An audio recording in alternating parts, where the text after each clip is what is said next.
I'm not the kind of person who usually posts anything personal online, but this has been eating away at me for over a year. I have to put it somewhere. Anywhere. My name's Eli Turner. I was 16 when it happened, living in Bridgeport, Oregon.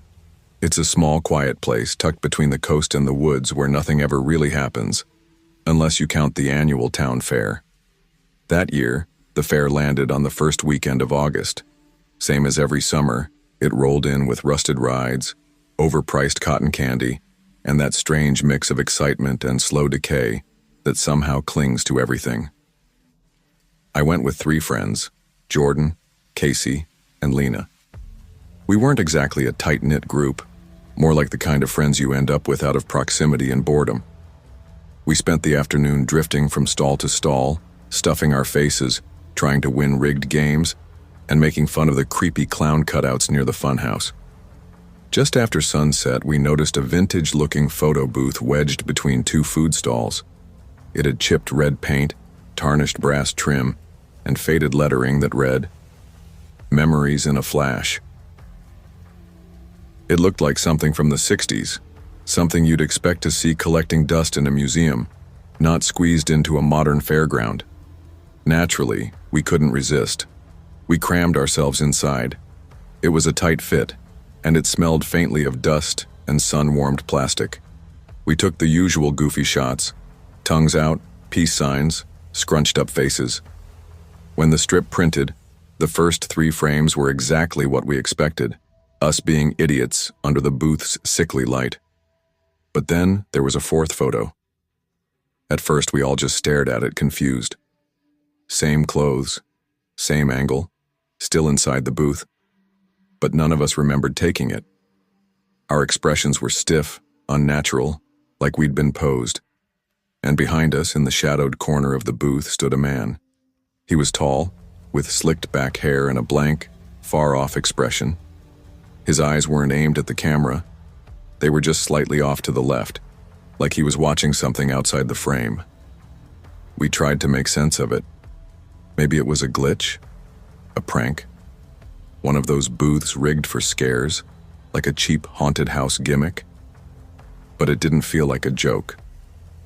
Lena got quiet, just staring at the stranger's face. She muttered that he looked familiar but couldn't say from where. Jordan laughed, but there was a crack in his voice. My chest felt tight, like the air had suddenly thickened. We scanned the crowd, but no one matched him.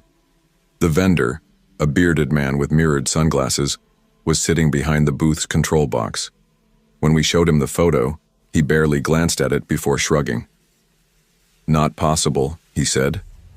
"This model only prints 3 frames. Always has." We left soon after, walking in silence. I remember the photo strip crumpled in Casey's sweaty hand, the edges damp. By the time we split off to our own houses, it was like we'd all silently agreed not to talk about it. That night my phone buzzed. A text from Jordan, just a zoomed-in picture of the 4th frame. "Look at his hand," he wrote. I did, and my stomach twisted.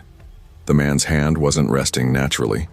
It was reaching toward Lena's shoulder, fingers stiff, stopped mid-motion like he'd been about to grab her and froze. That's when it stopped feeling like some dumb fair gag, and more like something we shouldn't have seen at all. The next morning, Lena wasn't at school.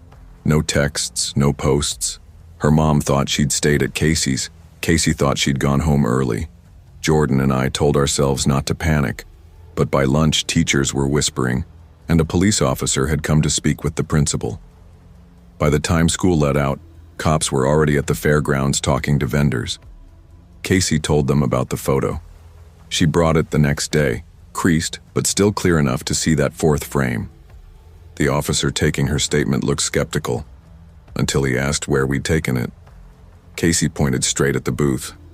When they checked, the vendor, Jerry or Gerald, something like that, acted like he'd never seen us before. Said plenty of kids used the booth. He couldn't remember everyone.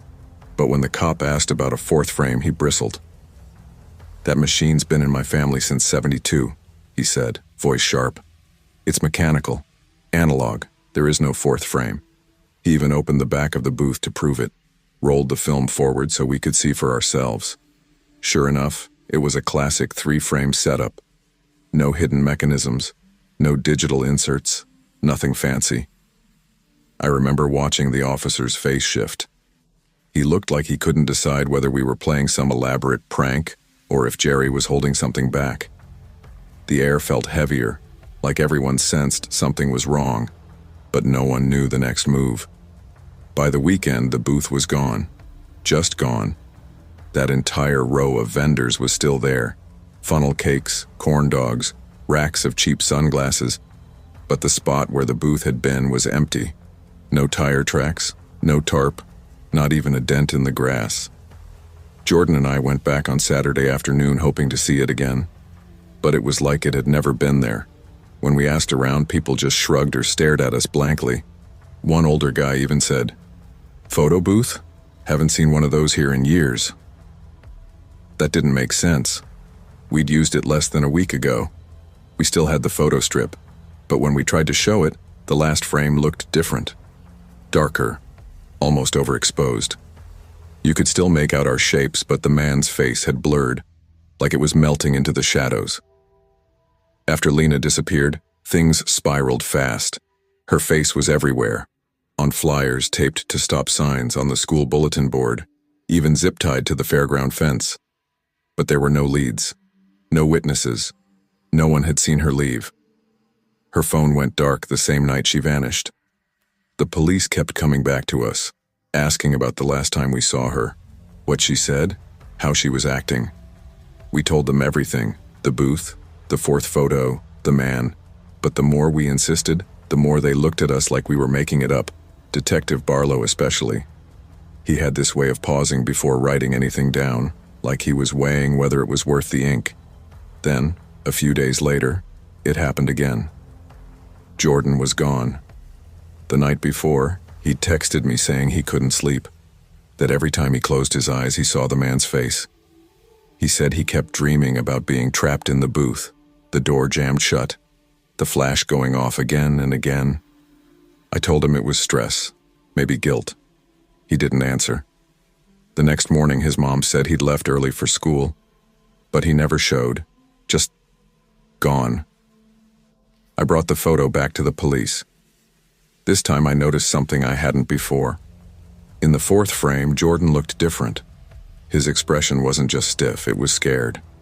His eyes were wider, like he'd seen something right before the flash, and the stranger's hand, the one that had hovered near Lena's shoulder, was now hovering near his. That's when I finally said it out loud to the officer. "I think it's taking us. One by one." The cop didn't answer at first, just stared at the photo for a long moment, then asked if I had the original strip. I did. We compared it to the one I'd shown them earlier that week. It wasn't the same. Jordan's face was blurred now, too. Casey was the only one left besides me. She said she wanted out, wanted to stay with her cousins in Bend until everything calmed down. I told her leaving wouldn't help, that if we ran, it would just follow. But she didn't listen. She left that night. 2 days later, she called from a burner phone, whispering like she was hiding. "It's here," she kept saying. I saw the booth, near a gas station.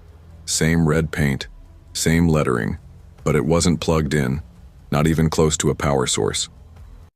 Then the line went dead. The number didn't work when I called back. The next morning I checked the frame again.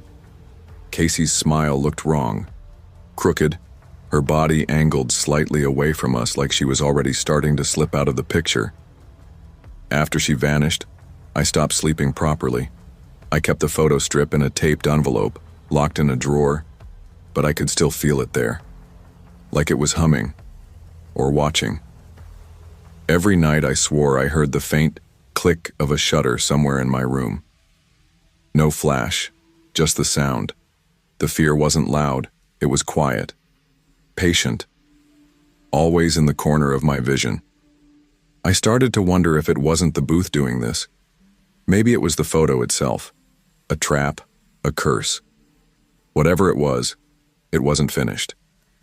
Eventually, I did what scared teenagers do when nobody believes them. I went back.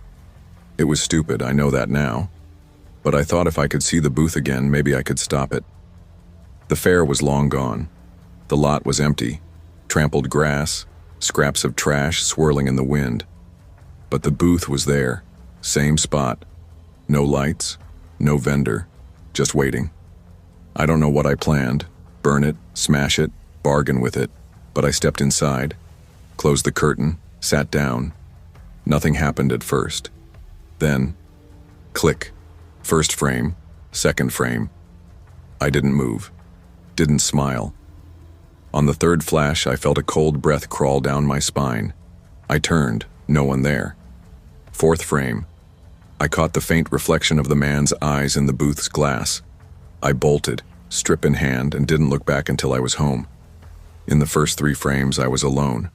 But the fourth, I wasn't in it at all. Just the booth.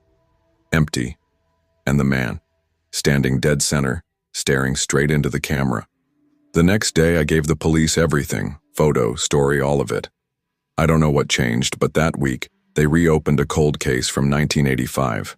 Same fairground, same booth, 3 missing teens. 1 photo with an unexplained 4th frame. The vendor vanished back then too. I still don't know what the booth is. Haunted. Cursed. Something worse. But it hasn't come back to our town. Not yet. I keep the photo locked in a metal box in my closet, wrapped in cloth. I haven't looked at it in over a year. Sometimes, late at night, I hear the soft rustle of paper inside, like another frame being added. And I know it's just a matter of when, because I was in that 4th frame once too. And whatever it is, it doesn't forget. It doesn't.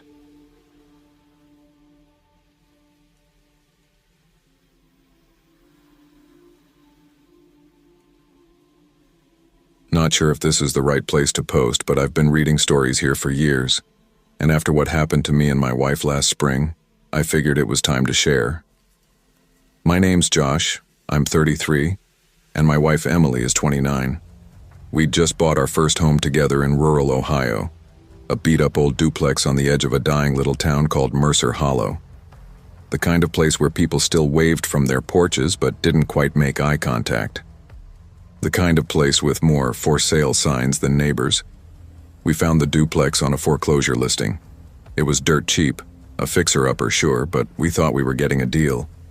Turns out, we were getting way more than that. It was 2 stories, nothing fancy. Vinyl siding peeling in strips, faded blue shutters, and a half-collapsed shed out back that smelled like wet leaves and mouse piss. But we loved it. It had potential.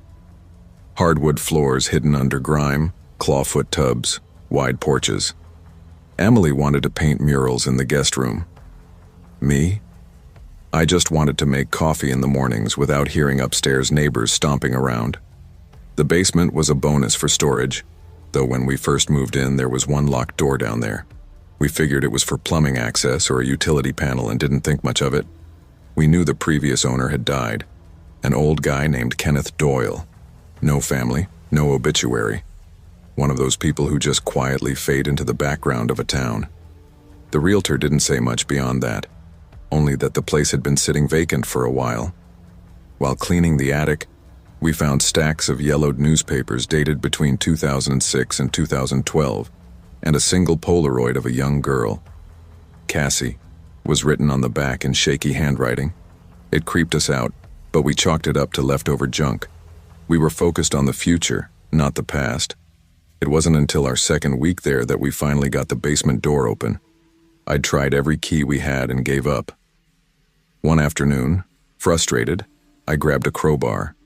The door was solid wood, unusually heavy, with deep scratch marks around the frame, like someone had tried to pry it shut, not open. Behind it was a narrow hallway that didn't match the rest of the basement. The drywall ended abruptly, replaced by bare concrete walls painted black. At the end of the hall stood a steel door. No handle on our side, just a keyhole and 5 heavy bolts. It felt wrong. I didn't tell Emily right away. That night, while she was upstairs brushing her teeth, I went back down with a flashlight. None of our keys fit. Eventually, I used a drill to break the lock. Stupid in hindsight, but I needed to know what was in there. When the door finally gave, a wave of damp metallic air rolled out. Not the musty smell of mold, as more like rust, sweat, and something sour. The air was thicker in there. The room was about the size of a small bedroom.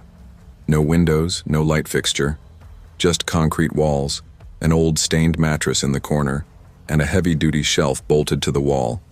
It was the shelf that froze me. 5 glass jars lined up neatly. Each had a white label, written in black marker. Lindsay, Tasha, Aaron, Mara, Isabel. Inside each jar was something different. One looked like it held a hair ribbon. Another, I swear, had baby teeth. I was still staring when Emily came down the steps. She looked at the jars, then at me, and her face went completely blank. Not scared exactly. Cold. She didn't scream.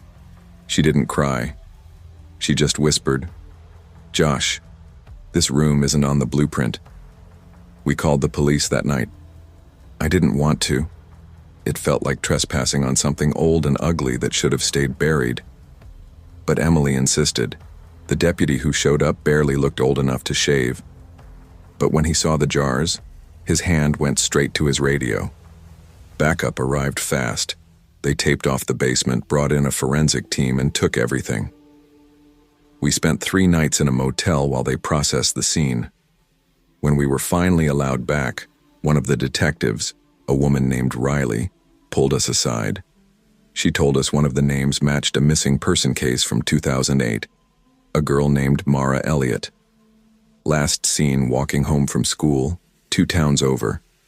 She was 11. That's when everything blew up. News vans started parking across the street. Strangers knocked on our door asking if we'd seen ghosts or felt any evil energy. One guy even tried sneaking in through the basement's back window. Overnight, we weren't Josh and Emily anymore. We were the couple who lived in that house. The murder house. Or worse, the collector's house, like the media started calling it. Emily stopped sleeping. She'd sit in bed all night, scrolling through articles, digging through missing persons databases, looking for patterns in the names. I couldn't even go down to the basement anymore without feeling like something was standing in that 4th room, just barely out of sight, watching me. 2 weeks after the story hit the news, Emily shook me awake at 2:30 in the morning. "I heard footsteps," she whispered, "in the basement." I told her it was probably the pipes, or a raccoon, something logical. But I still grabbed my baseball bat and went to check. The steel door was wide open. I had locked it. I locked it. But the latch was twisted like someone had opened it from the inside. The room was empty, except the mattress had been moved just a few inches, enough to notice. And on the shelf next to the 5 jars, there was a 6th. No label, just a dried-up Band-Aid floating in cloudy water. I didn't tell Emily about that part. After that, we tried to sell the house. Dropped the price, no one wanted it. The property had gone infamous. Bloggers, ghost hunters, even a couple of true crime YouTubers tried sneaking onto our lawn for content. One guy from Indiana offered to rent it for a week so he could do a ritual. Emily almost threw her coffee at him. We felt trapped, not just by the mortgage, but by this legacy we'd never asked for. The town stopped seeing us as neighbors. At the grocery store, people stared. One morning, we found a note in our mailbox. Should have stayed locked. Detective Riley kept in touch for a while. She wasn't just doing her job. She looked genuinely disturbed by the case. She told us they'd tested the DNA from the jars, but the results came back inconclusive or possibly contaminated. Then she said something that stuck with me. That the shelf had deep scratches under each jar's base, like they'd been moved many times carefully over years, almost like part of a ritual. But what chilled me most was when she leaned in, lowered her voice, and said, "This room wasn't built to keep people out. It was built to keep someone in." That sentence lodged in my brain like a splinter. I think about it too often, especially when I'm alone in the house. A month later, we made our decision. No discussion, no ceremony. One Sunday morning, we boarded the steel door shut. 2x4's nails silence. Then we shoved a shelf in front of the hallway and moved the washer and dryer to block it completely. Emily said it was for peace of mind, but I could tell she didn't believe it would actually stop anything. Still, things went quiet. No more jars, no more strange noises. Just us, in a house we no longer loved, pretending we were normal. But sometimes, in the kitchen, I swear I hear that steel door creak behind the drywall. Just once. Just enough to make me freeze. It took 9 more months before we finally moved out. Some investor from out of state bought it, planning to turn the duplex into rentals. Legally, we disclosed what we had to. The rest we left buried. Now we live near Emily's sister in Columbus. We don't talk about Mercer Hollow. It's like an unspoken deal between us. She won't bring it up if I don't. But sometimes I wake up in the middle of the night and she's already lying there, eyes open, staring at the ceiling. A few weeks ago, I got an email from an anonymous Gmail account. No subject line, no message, just an attachment. It was a photo of the shelf. Same concrete room, same jars. Except now, there were 8. 2 new labels. Josh. Emily. The picture was taken from the corner of the room, like the person was standing inside it. I tried to trace the IP. It bounced through so many proxies it led nowhere. I didn't tell Emily. I deleted it. But I kept a copy. I don't know why. Sometimes I wonder what Kenneth Doyle was really doing in there. Was he just a recluse with a sick obsession? Or was he keeping something worse contained? Maybe that 4th room isn't really a room. Maybe it's a doorway, or a trap, or something that needs names. All I know is, that place changed us. Not just how we live, but how we think about safety, about secrets, about the things that hide in plain sight right under your feet. If you ever find a locked room in a house that shouldn't exist, don't open it. Whatever's behind that door isn't meant for you, and once you see it, it sees you back. It sees.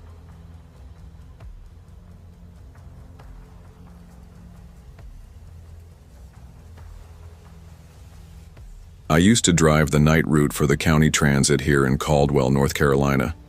Not much to it. Mostly quiet roads, small towns, and the occasional late shift nurse or drunk college kid heading back to Lenoir. My name's Dale McCready.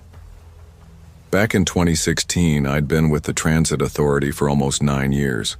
Divorced, no kids, just me and my border collie, Riggs. I took pride in knowing every back road, every stop sign, and every one of the regulars, if not by name, then at least by face. My life was uneventful in a way I used to find comforting. That changed one Thursday night in late March, the kind of evening where the woods seemed too quiet, and the air still clung to the last bite of winter. I had just dropped off my final passenger before Hollow Creek, and what happened after that, I still can't explain. I remember pulling out of the last official stop, an old grocery store off Route 90, and checking the rear view. Only one passenger remained, Walter. He was an elderly guy with dementia who sometimes rode the bus just to get out of the nursing home.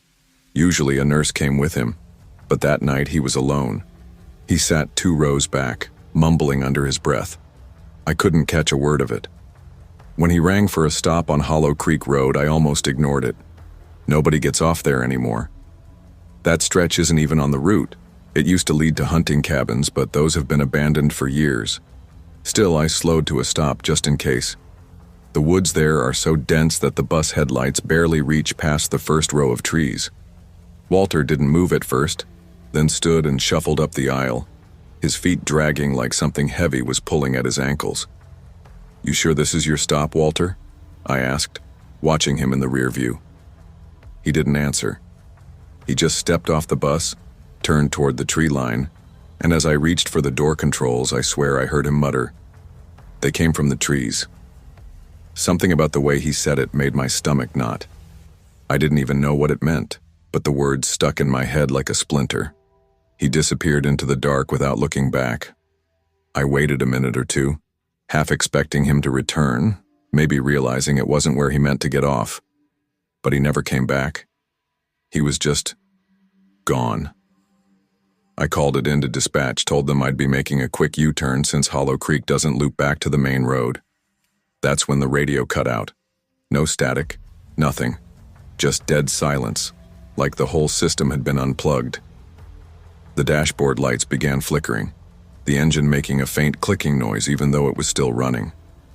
I hadn't seen another car in miles. Behind me, the road was pure black.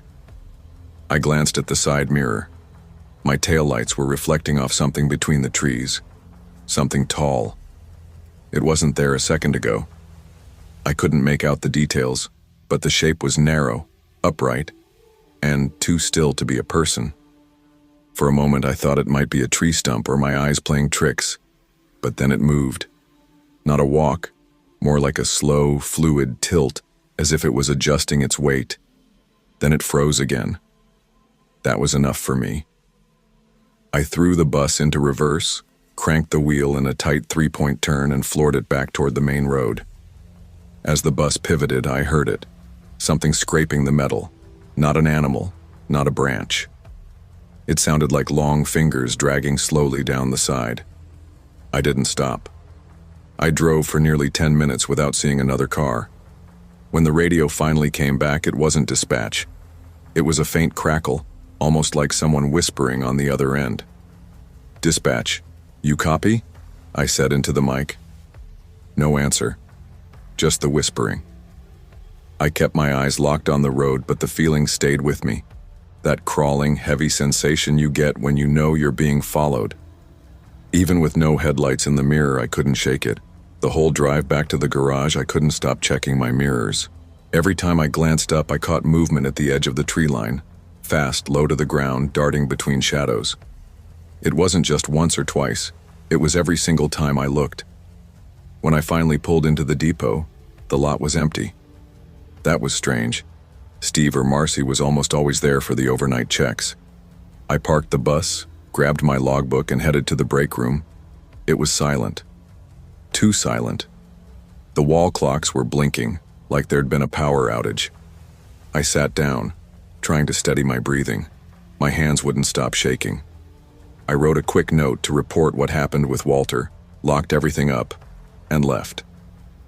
That was the last time I ever sat behind the wheel of that bus. Because the next morning they found it abandoned, right back on that same stretch of Hollow Creek Road. Engine cold, door wide open, and me, gone. Only problem was, I remembered driving it all the way back. I remembered locking the depot gate behind me, but the GPS data showed the bus route ending at the Hollow Creek drop-off. Same timestamp, same location. No footage from the onboard camera, no GPS logs after 8:47 p.m. And here's the kicker.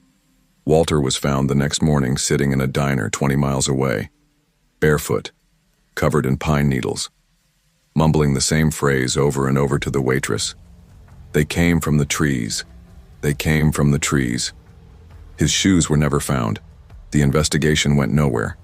The transit authority pulled the logs, called in local police, even brought in some tech specialist from Raleigh to review the systems. They found conflicting records, one showing the bus arriving at the depot, another showing it shutting down on Hollow Creek Road.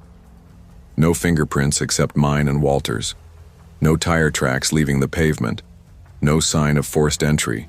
No sign of a struggle. Nothing. I tried explaining about the radio cutting out, the tall figure in the woods, the dragging sound along the bus. But I could see it in their eyes. They didn't believe me. After a while, I stopped trying to make them. Maybe I did sound crazy. Walter was transferred to another care facility a few weeks later. They said he had a rapid cognitive decline, couldn't speak, couldn't feed himself. The last thing he ever said right before they moved him was to one of the nurses, "Tell the driver not to look in the mirror." When I heard that, my blood ran cold. Because I had looked, and maybe I shouldn't have. I quit the job not long after. I couldn't set foot on a bus again. Couldn't even drive past Hollow Creek, not even in broad daylight. The trees there seemed too still, like they were waiting, watching. For the longest time, I didn't tell a soul what really happened. The official explanation was that I'd blacked out, driven the bus back without realizing it, then somehow wandered back to Hollow Creek. No charges, no consequences, just a lot of unanswered questions. But here's the thing. I have this recurring dream. I'm driving the same route, but the road never ends. The trees grow taller the further I go. The radio is dead quiet except for a whisper that grows louder each time. Don't stop. And the worst part? I always look in the mirror at the end of the dream, but I never see myself. I don't know what's out there near Hollow Creek. I don't care if it's some freak forest phenomenon, a hallucination, or something worse. All I know is something happened there. Something that made time stutter, made reality fold in on itself. If you ever find yourself on a road with no streetlights, no cell signal, and nothing but tall trees on either side, don't stop. And whatever you do, don't look in the mirror.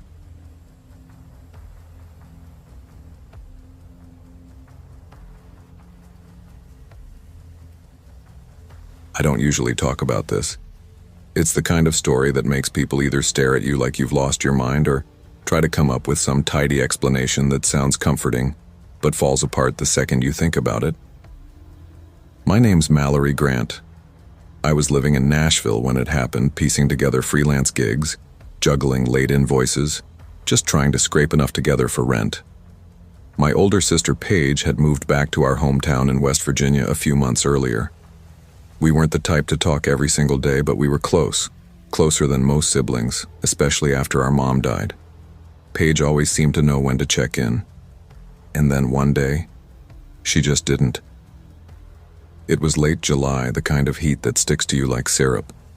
I remember because the AC in my car died halfway through the drive back to Clifton. I kept the windows down, hot air battering my face, that sickly smell of asphalt rising from the road. That drive was the start of everything. Clifton's a small town cradled between low mountains and half-forgotten roads. The further you get from the highway, the more it feels like the world gave up on it decades ago. I hadn't been back in nearly 5 years and nothing had changed. But the moment I crossed the town line, something felt wrong. Not something you could point to. More in the way people looked from their porches, the way the quiet seemed heavier in places that used to hum with life. And then there was the quarry. Even the trees seemed to lean away from it. They said Paige had gone hiking alone the day she vanished. No note, no text, just a voicemail I didn't hear until hours later. "Hey, I think I found something weird out here." Then static. That was it. The official report called it a tragic accident. The terrain around Clifton Quarry is rough, unmaintained. They said she must have slipped, drowned. But there was no body. Just her phone, cracked, found near the edge of the woods, and one of her sneakers.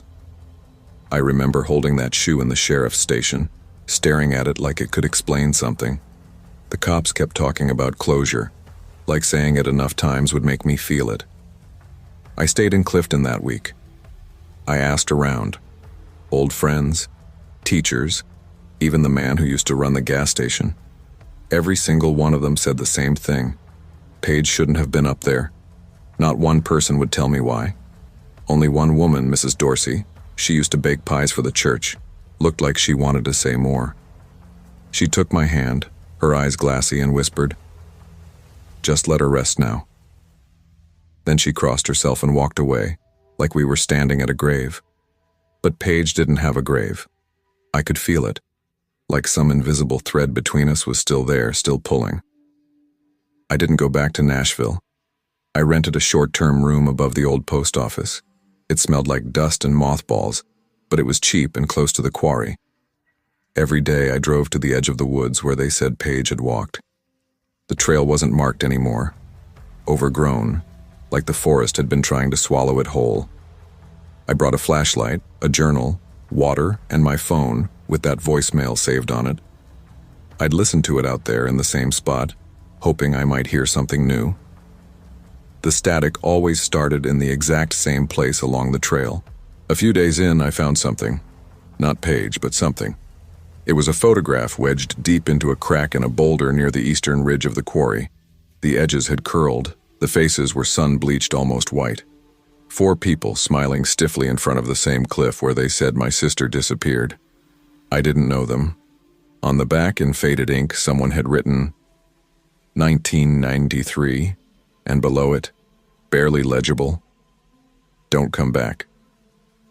I took it straight to the sheriff's office, thinking maybe it was a clue. He barely glanced at it before sliding it into a desk drawer. "Old prank," he muttered. "Locals like to scare hikers." But there was something in his face, just for a second, a flicker of recognition he couldn't hide fast enough. That night I couldn't sleep. I couldn't stop thinking about that photograph, how it looked like someone had placed it there recently, not something that had been sitting untouched for 30 years. Around 3 in the morning, I gave up trying to sleep and started digging through old articles in the local archives. That's when I noticed it. Paige wasn't the first person to vanish near the quarry. There were others. 3 names, all from the same summer. Jack Redfield, Alyssa Lang, and Brent Waters. All hikers, all gone without a trace. Not one of them had a follow-up article, just a passing mention in the police blotter, and then nothing. It was like the town had deliberately erased them. The next day at the diner, I brought it up casually to the waitress, hoping maybe she'd heard something. She froze for a fraction of a second before forcing a smile. "People get lost in the woods all the time," she said, but she wouldn't look me in the eye. That was enough to push me back out there. I returned to the spot where I'd found the photo and searched for hours. That stretch of the trail always felt colder, even on those 90-degree days. The air was heavier there, like trying to breathe through a wet rag. Just past the ridge, I found it, something carved into the rock. 3 intersecting circles, jagged lines slashing through them. It didn't look natural. I brushed away dirt and moss, revealing more faint markings, words maybe, but they were too worn to read. I took pictures, even tried sketching it in my notebook. Then I heard it. Footsteps. Soft but steady coming from behind me. I spun around fast. Nothing. No one. But the feeling stayed. That electric prickling along the back of your neck when you know you're being watched. Only this was worse. 10 times worse. I left in a hurry, nearly twisting my ankle on the way down. The next morning, I found my car keyed, not just scratched, but gouged into the paint in deep, angry slashes across both doors. And on the back window, etched clear as day, was the same 3-circle symbol I'd seen on the rock. I reported it, of course. But when the officer came, he barely pretended to take notes. The second I mentioned the symbol, his pen stopped moving. "Best not to stir things up, Miss Grant," he said. "People don't like outsiders poking at old wounds." I wanted to scream. I wasn't an outsider. Paige lived here. We grew up here. But in that moment I realized they'd already decided she was gone, and that if I kept pushing, I'd be next. Still, I couldn't let it go. I started knocking on doors again, this time armed with the names of the other missing hikers. Most people shut me down instantly, claimed they didn't know them. But finally, a man named Eli, who worked part-time at the scrapyard, gave me something. He remembered Jack Redfield. Said Jack had been dating a local girl that summer, and the 2 of them used to hang around the quarry at night. One day Jack vanished. A week later, the girl's family packed up and left town. Town said it was a bear attack, Eli told me. But everyone knew that was bull. He leaned in then, voice low. "There's something in those woods, Mallory. Something that doesn't want to be found." No matter how I pressed, he wouldn't say more. Just kept glancing over his shoulder like someone might be listening. The next day, I went back one last time. I don't even know why. Maybe I thought I'd find a piece of Paige's necklace or hear her voice again. I brought a shovel, thinking I'd dig near the carved rock. Instead, I found a hole already there. Not fresh, but recent enough that the dirt was loose, uneven. Inside was a small box wrapped in cloth. It held three things: a lock of blonde hair tied with red thread, a rusted compass, and another photograph.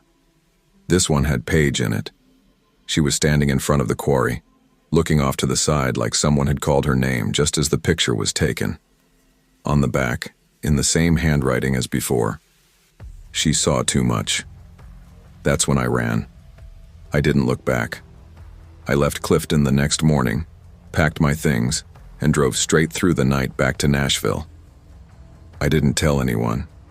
I didn't call the sheriff. I kept the photo, though. It's locked in a drawer in my apartment. Sometimes I take it out, just to remind myself it was real. Paige is still listed as missing. No remains, no new evidence. Just a sister who went for a hike and never came back. And sometimes I dream about those woods, about the quarry. I see her there, standing at the edge, facing the trees. I try to scream for her to turn around, but she never does. She just takes one step forward, and I wake up before she falls.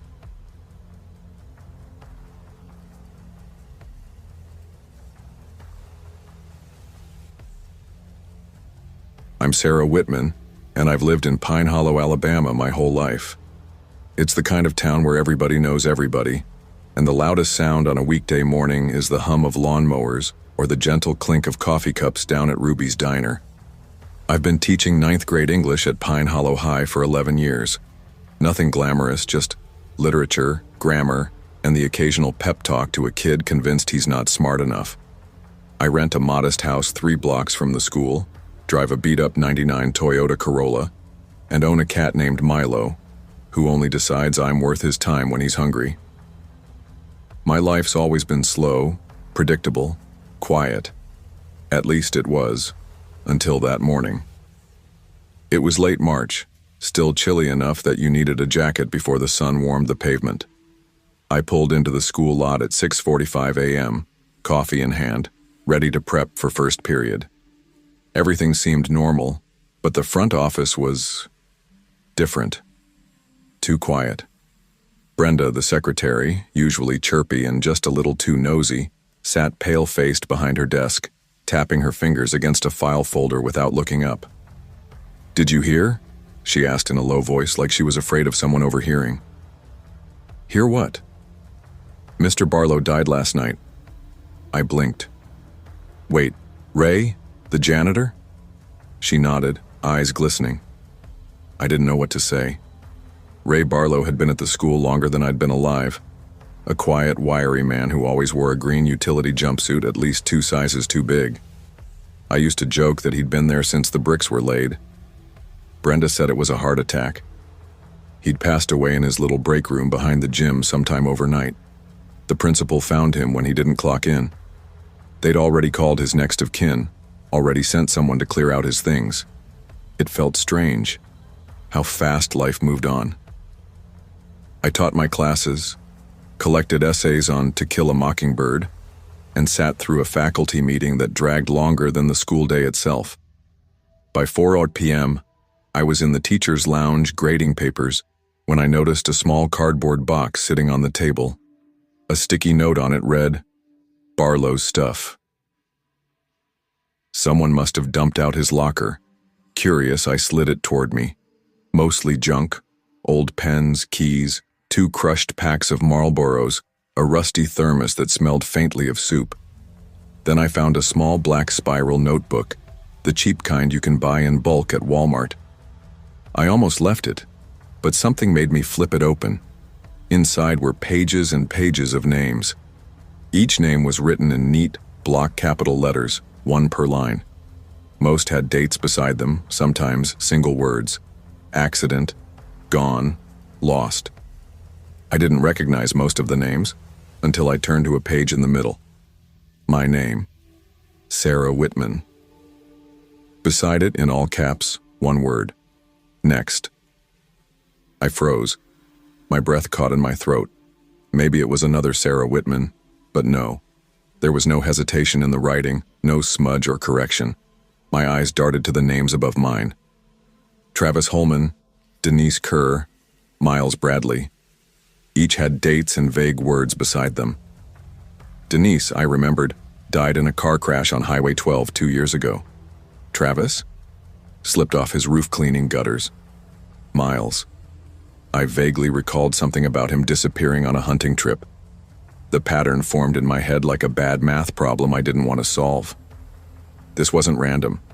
It was a countdown. I wanted to believe it was a sick joke. Maybe Ray was lonely, maybe he'd lost touch with reality. But Ray Barlow wasn't senile. He could fix a busted locker with nothing but a bent paperclip and a lighter. He remembered birthdays without checking a calendar. And he'd always nod at me in the halls like he knew something I didn't. I closed the notebook, my hands shaking, and sat there far too long. The lounge was nearly empty, the building echoey and cold. I shoved the notebook into my tote bag and left without saying goodbye to anyone. That night I didn't sleep. By morning, I decided to take it to the sheriff's office. Sheriff Maddox is the kind of man who looks carved from red clay, square jaw, thick neck, always smelling faintly of barbecue. He didn't laugh when I handed him the notebook, but I could see the effort it took not to roll his eyes. He flipped through it slowly, then looked at me. You're saying this old janitor had a list of names, and all these people are dead? I nodded. And yours says next? Another nod. You think he was planning something? I hesitated. That's what I was hoping you could tell me. Maddox sighed, leaned back in his chair and said, They said they'd look into it and asked if I wanted to file a formal report. I told them yes, absolutely yes, and didn't leave until Maddox promised to run the names. I should have felt relieved after that, like I'd handed the nightmare over to someone else, but I didn't. If anything, the fear dug in deeper. That night, little things started happening. Weird things. My porch light kept flickering, even after I changed the bulb. Milo, usually fearless when it came to windows and bugs, wouldn't go near the living room window anymore. He'd sit at the doorway instead, fur bristling, growling in this low, almost guttural way, like something was outside. I told myself it was stress. A creepy notebook and a few coincidences don't mean much, right? But then the calls started. The landline would ring. I'd answer. Dead air. Just the faint hiss of a line that should have been empty. I'd hang up. And 30 seconds later, exactly 30 seconds, it would ring again. I started keeping track, writing down the times. I stopped answering, but that didn't stop the ringing. By the third day, I was locking every door and window even in the middle of the afternoon. I caught myself jumping at my own reflection in the kitchen window. At school, I felt eyes on me constantly, even in empty hallways. One of my students, a quiet girl named Hannah Pierce, lingered after class and asked, Ms. Whitman, are you okay? I must have looked awful. I'm fine, Hannah. Just tired, I lied. Truth was, I hadn't slept more than 2 hours straight since finding the notebook. Every creak in the house, every gust of wind against the siding made my chest tighten, and then Maddox stopped returning my calls.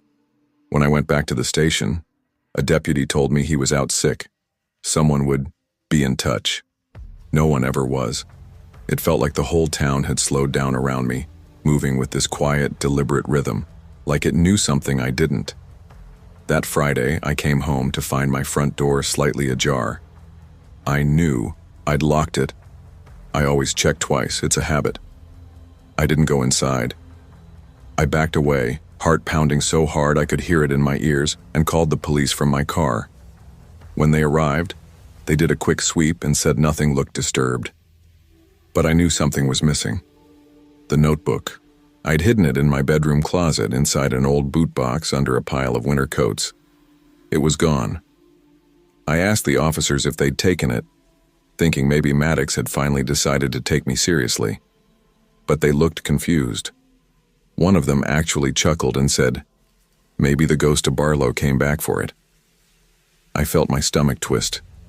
I didn't even bother arguing. That night I stayed at my friend Maggie's place. She's another teacher. Kind, doesn't ask too many questions. I told her just enough to make it sound like a break-in, and she offered me wine and her couch. Around 2:30 a.m., I woke to a sound, metallic tapping. Not loud, more like someone slowly clicking a coin against glass. It was coming from the living room window. Maggie's apartment is on the second floor of an old duplex. There's no ledge, no balcony. Still, when I sat up and looked, I swear I saw the outline of a man standing outside her window, just standing there, head tilted slightly like he was listening. I flicked on the lamp. He was gone. That was my breaking point. The next morning, I told Maggie everything. To my surprise, she didn't laugh. She just went pale and leaned back like the words had pushed her away. Then, hesitantly, she told me she remembered hearing a story years ago about a student who went missing after Ray Barlow warned him to stay out of the woods behind the school. No one ever found him. People always said Barlow was odd. But maybe he knew things. Maybe he saw patterns, or maybe he made them happen. Maggie didn't say that last part, but it was written all over her face. I told her I didn't care anymore what it meant, I just wanted out. The next day, I packed the essentials, took a leave of absence, and drove straight to my brother's place in Tennessee. I didn't tell anyone where I was going, not even Maggie. I turned off my phone, deleted my social media, and tried to vanish. And for a while, it worked. No more tapping on windows, no more phone calls, no eyes watching me in the hallways. It was like a shadow had finally lifted. I stayed gone for 2 weeks. When I finally came back to Pine Hollow to grab the rest of my things, I found a letter taped to my front door. No envelope, just a single sheet of paper. At the top, in all caps, Sarah Whitman. Below it, one word: cleared. That's when I realized it was never about being killed or chased. It was about being watched, judged, like some invisible system was deciding who stayed and who disappeared. The notebook hadn't just been a list. It was a process, a filter. I don't know why I was spared. Maybe because I ran, maybe because I told someone, or maybe because it was taken before my turn came.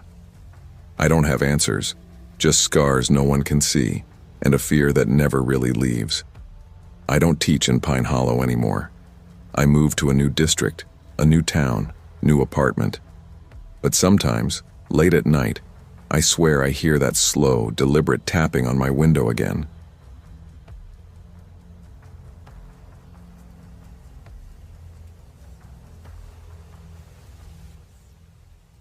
I was 10 years old the day my brother Josh disappeared. We lived in a tiny Vermont town called Alders Hollow, population just over 1,000. The kind of place where people waved to you whether they knew your name or not, where gossip traveled faster than the mail. It was late October of 2009, when the air turns sharp enough to sting your nose, and the streets are buried under a coppery quilt of leaves that crunch with every step. Josh was 12, 2 years older, taller, and braver than me. We walked home from school together most days, cutting through this narrow trail in the woods behind the old textile mill on Alder Creek Road. Everybody used that trail. It was faster than going through town.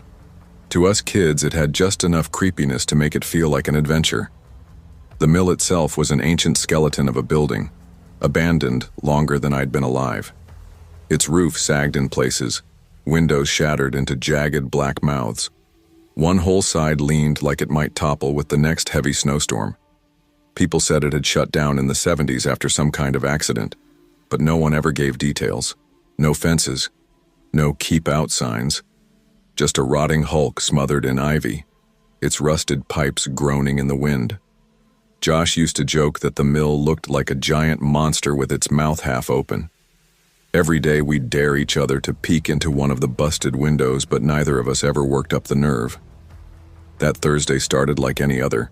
We had science quizzes in the morning, and Josh spent lunch trading hot Cheetos for answers with that cocky grin of his, the one that made him seem untouchable. After school, we took the shortcut through the woods. It had rained earlier in the week, so the trail was soft, the fallen leaves slick and matted. Josh was a few steps ahead when he stepped on a branch that snapped louder than normal, the sound strangely sharp like it echoed back at us. I slowed to tie my shoe. When I looked up, he was gone. At first I laughed under my breath.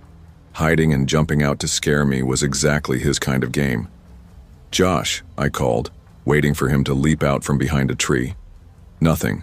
No rustle, no crunch of leaves, no footsteps. The air felt wrong, still, like the woods were holding their breath. I called his name again, louder. The silence pressed in. My eyes kept scanning the trees until I noticed something ahead, near the base of the mill's cracked foundation, a dark patch that didn't belong to the building. I crept closer, my sneakers sinking into the damp earth. That's when I saw it. Josh's backpack, ripped wide down the side. His science book lay half buried in mud, and next to it, a sandwich in its plastic bag. The sandwich looked barely touched, but the bag had these tiny, jagged rips like something with claws had tried to get inside. I froze. I didn't even think to grab the backpack. My brain just stopped. There was no blood, no footprints, no scuffed earth to show a struggle. Just that horrible silence and the feeling that something had already decided I wasn't worth chasing. My legs felt heavy, like I was running underwater, but somehow I stumbled all the way home. I burst through the front door, gasping for air, and just stood there in the doorway. My mom's voice cut through, sharp and panicked. "Where's your brother? Where's Josh?" I couldn't speak. Something had snapped in me the second I saw that backpack. That night I didn't sleep. The cops came, then the search dogs, then more cops. They combed every inch of the woods behind the mill. Helicopters thudded overhead. Volunteers, neighbors, strangers, even kids from school, showed up with flashlights and walking sticks. They found nothing. No clothes, no blood, no trail to follow. The only other thing they recovered was an old rusted key, half buried in the dirt near where I'd found the backpack. Nobody knew what it opened. It looked ancient, like something pulled from a museum display, or forgotten in the back of your grandfather's junk drawer, waiting for a lock that didn't exist anymore. The cops didn't know what to do with me. I wouldn't talk, couldn't talk. I just sat there in that stuffy little room, staring at the floor, tracing the grooves in the wood with my finger over and over, like maybe if I kept my focus small enough, my brain wouldn't wander back to what I'd seen. Therapists tried. Teachers gave me passes. My mom pulled me out of school for a while. Everyone figured it was trauma, and maybe they weren't wrong. But that wasn't the whole truth. I wasn't just scared. I was afraid to tell them what I'd really seen, because deep down I knew it wouldn't sound human. After I found Josh's backpack, right before I ran, I caught a glimpse of something through one of the mill's shattered windows. It was small, too small to be a grown person, but it stood upright.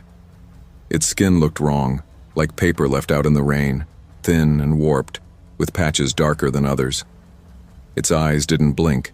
They were huge, glassy, and fixed on me, like marbles pressed into a mask. For a second I thought it looked like a doll that someone had tried to bury and then dug back up. And then, God. I swear it smiled. Not a human smile, but something crooked, strained, like it had seen people smile and was trying to copy them without knowing how. That was the last thing I remember before my brain just went black.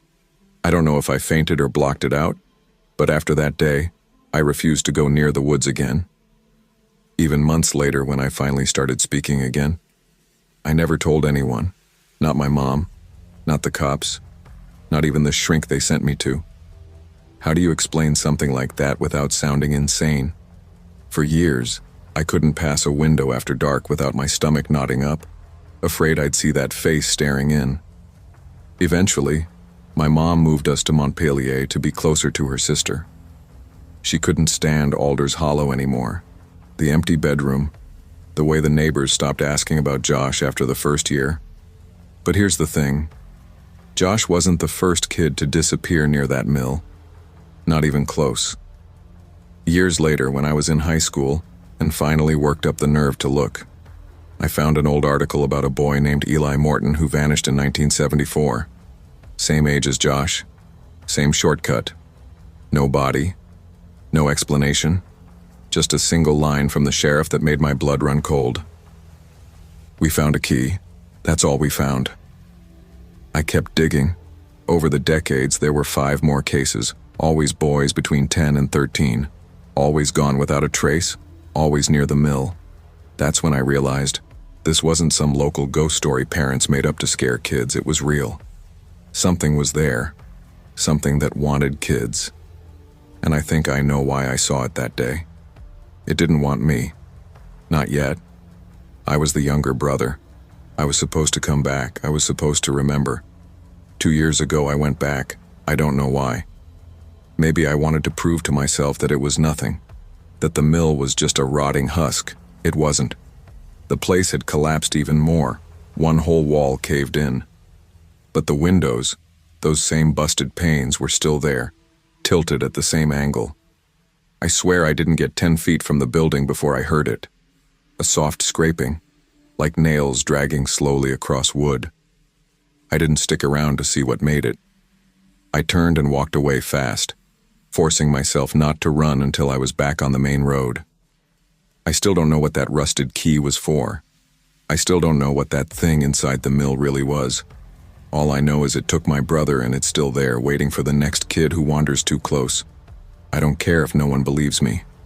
I'm writing this because if anyone in Vermont reads it, if you live anywhere near Alder Creek Road, don't take the shortcut, please, just don't.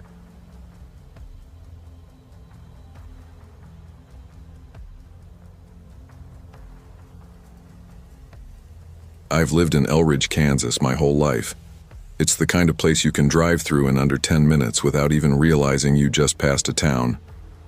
I'm 38 now, working nights as a cook at the only diner here, Stella's. It's been around forever, passed down through 3 generations. Everyone knows each other by name. Nothing big ever happens here. Or at least, nothing we talk about out loud. That morning started like any other. Slow breakfast rush. The same 3 old-timers arguing over the jukebox while I was in the kitchen grilling sausage links for the 1,000th time. Around 8:45, I stepped out back to grab more eggs from the storage shed. When I came back in, she was there. A girl I'd never seen before, standing behind the counter like she'd always belonged there. She wore one of our uniforms, slim build, pale skin, long dark brown hair tied back with a green ribbon. She looked like she'd stepped out of an old photograph. Not ugly, not strange, just dated. Like she didn't quite belong to this decade. I figured maybe Stella had hired her for the weekend shift. But Stella wasn't working that day, and no one had mentioned anything about a new hire. She smiled at me like we'd met before.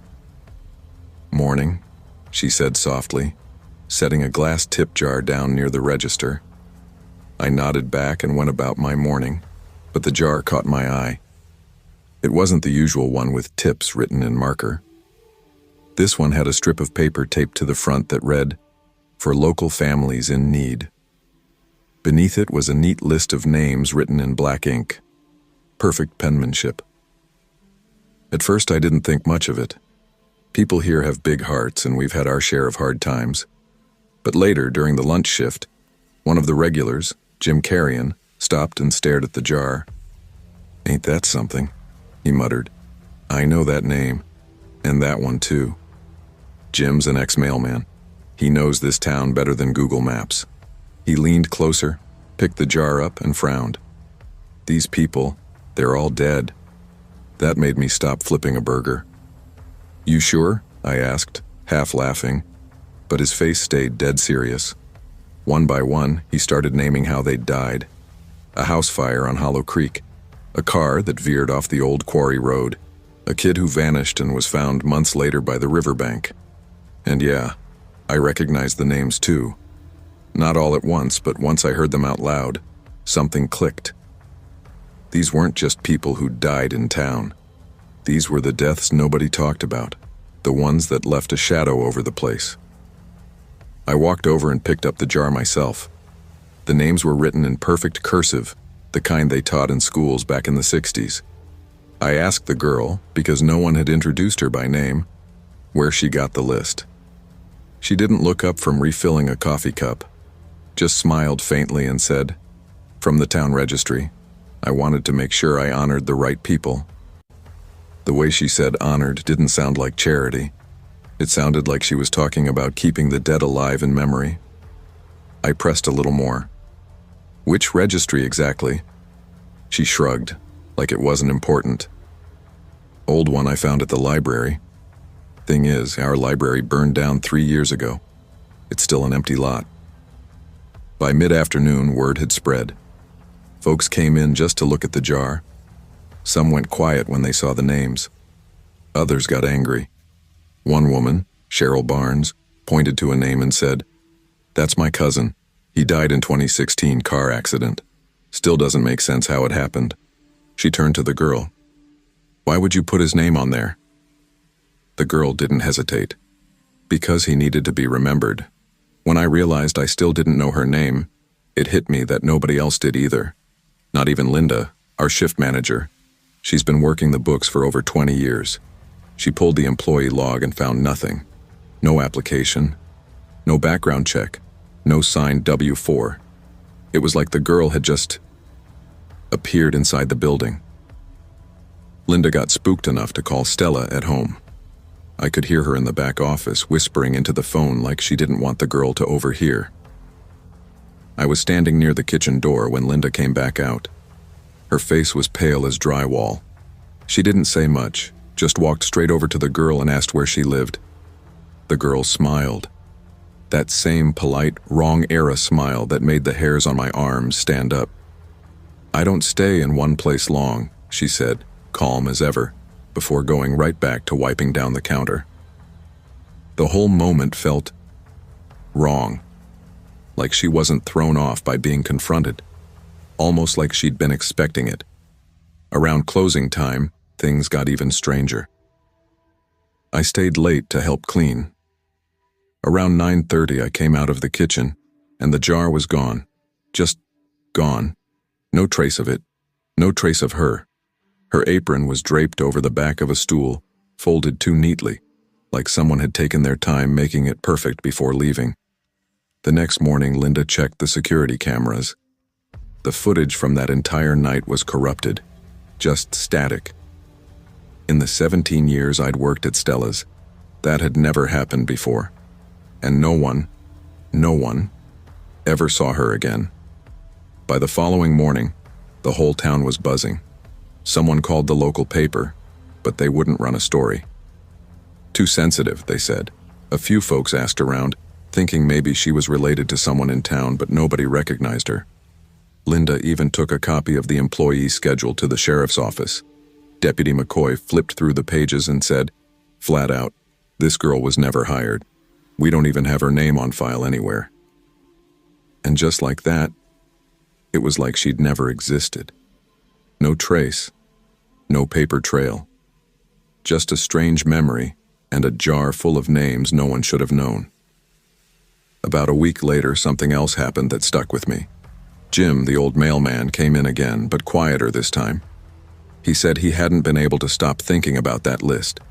He told me he'd been trying to write down the names from memory. He got to 13 before he had to stop, because that's when he noticed it. Every single one of them had died on the same exact day of the month. The 17th. Different years, different causes, but always the 17th. We checked. He was right. I'd never seen Jim rattled before, but that day his hands shook while he drank his coffee. I wish I could say we got answers, that she came back, or someone figured out who she was. But we didn't. Some folks think it was a prank. Others say it was just a weird coincidence. Me? I don't know. There was something about her that didn't feel like a joke. The way she spoke, the way she moved. It was like watching someone who had done this before. Many times, like she'd been in that diner 100 times in 100 other towns doing the exact same thing. Like it was a ritual. I don't work at Stella's anymore. I left about 4 months after it all happened. But sometimes when I'm passing through a small town on the highway and I see a little diner, I can't help glancing through the window, half expecting to see her behind the counter, folding napkins or pouring coffee with that same calm smile. And I wonder, if I walked in, would she remember me too?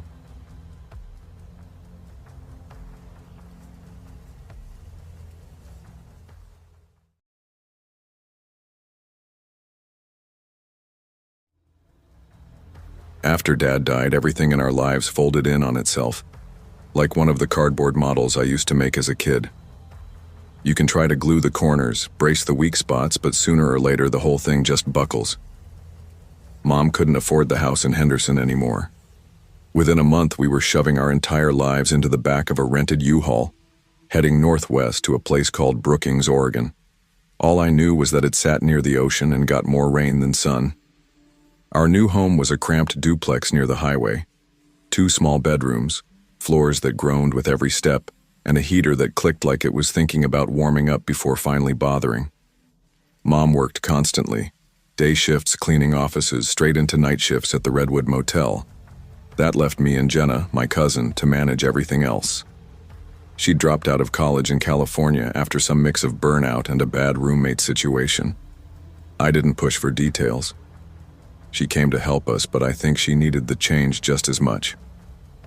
Jenna was 23, dressed almost exclusively in ripped jeans and flannels, and said "my guy" like it was a comma. She was the only person who really talked to me since the move, so I didn't mind. Most days I hid out in my room. I built tiny things out of whatever I could scavenge: models, makeshift robots, towers from toothpicks and glue. My closet overflowed with supplies: wires, cardboard, plastic lids, broken toys, stripped motors from old RC cars. That Saturday morning, Jenna leaned in the doorway, arms crossed, eyeing the chaos. "You need to organize this crap before it comes alive and eats you," she said. "It's organized in my head," I mumbled. "Yeah? Unless your brain's got shelves, we need a box. Big one." We tried Walmart. The ones that would work cost $25, which may as well have been $100.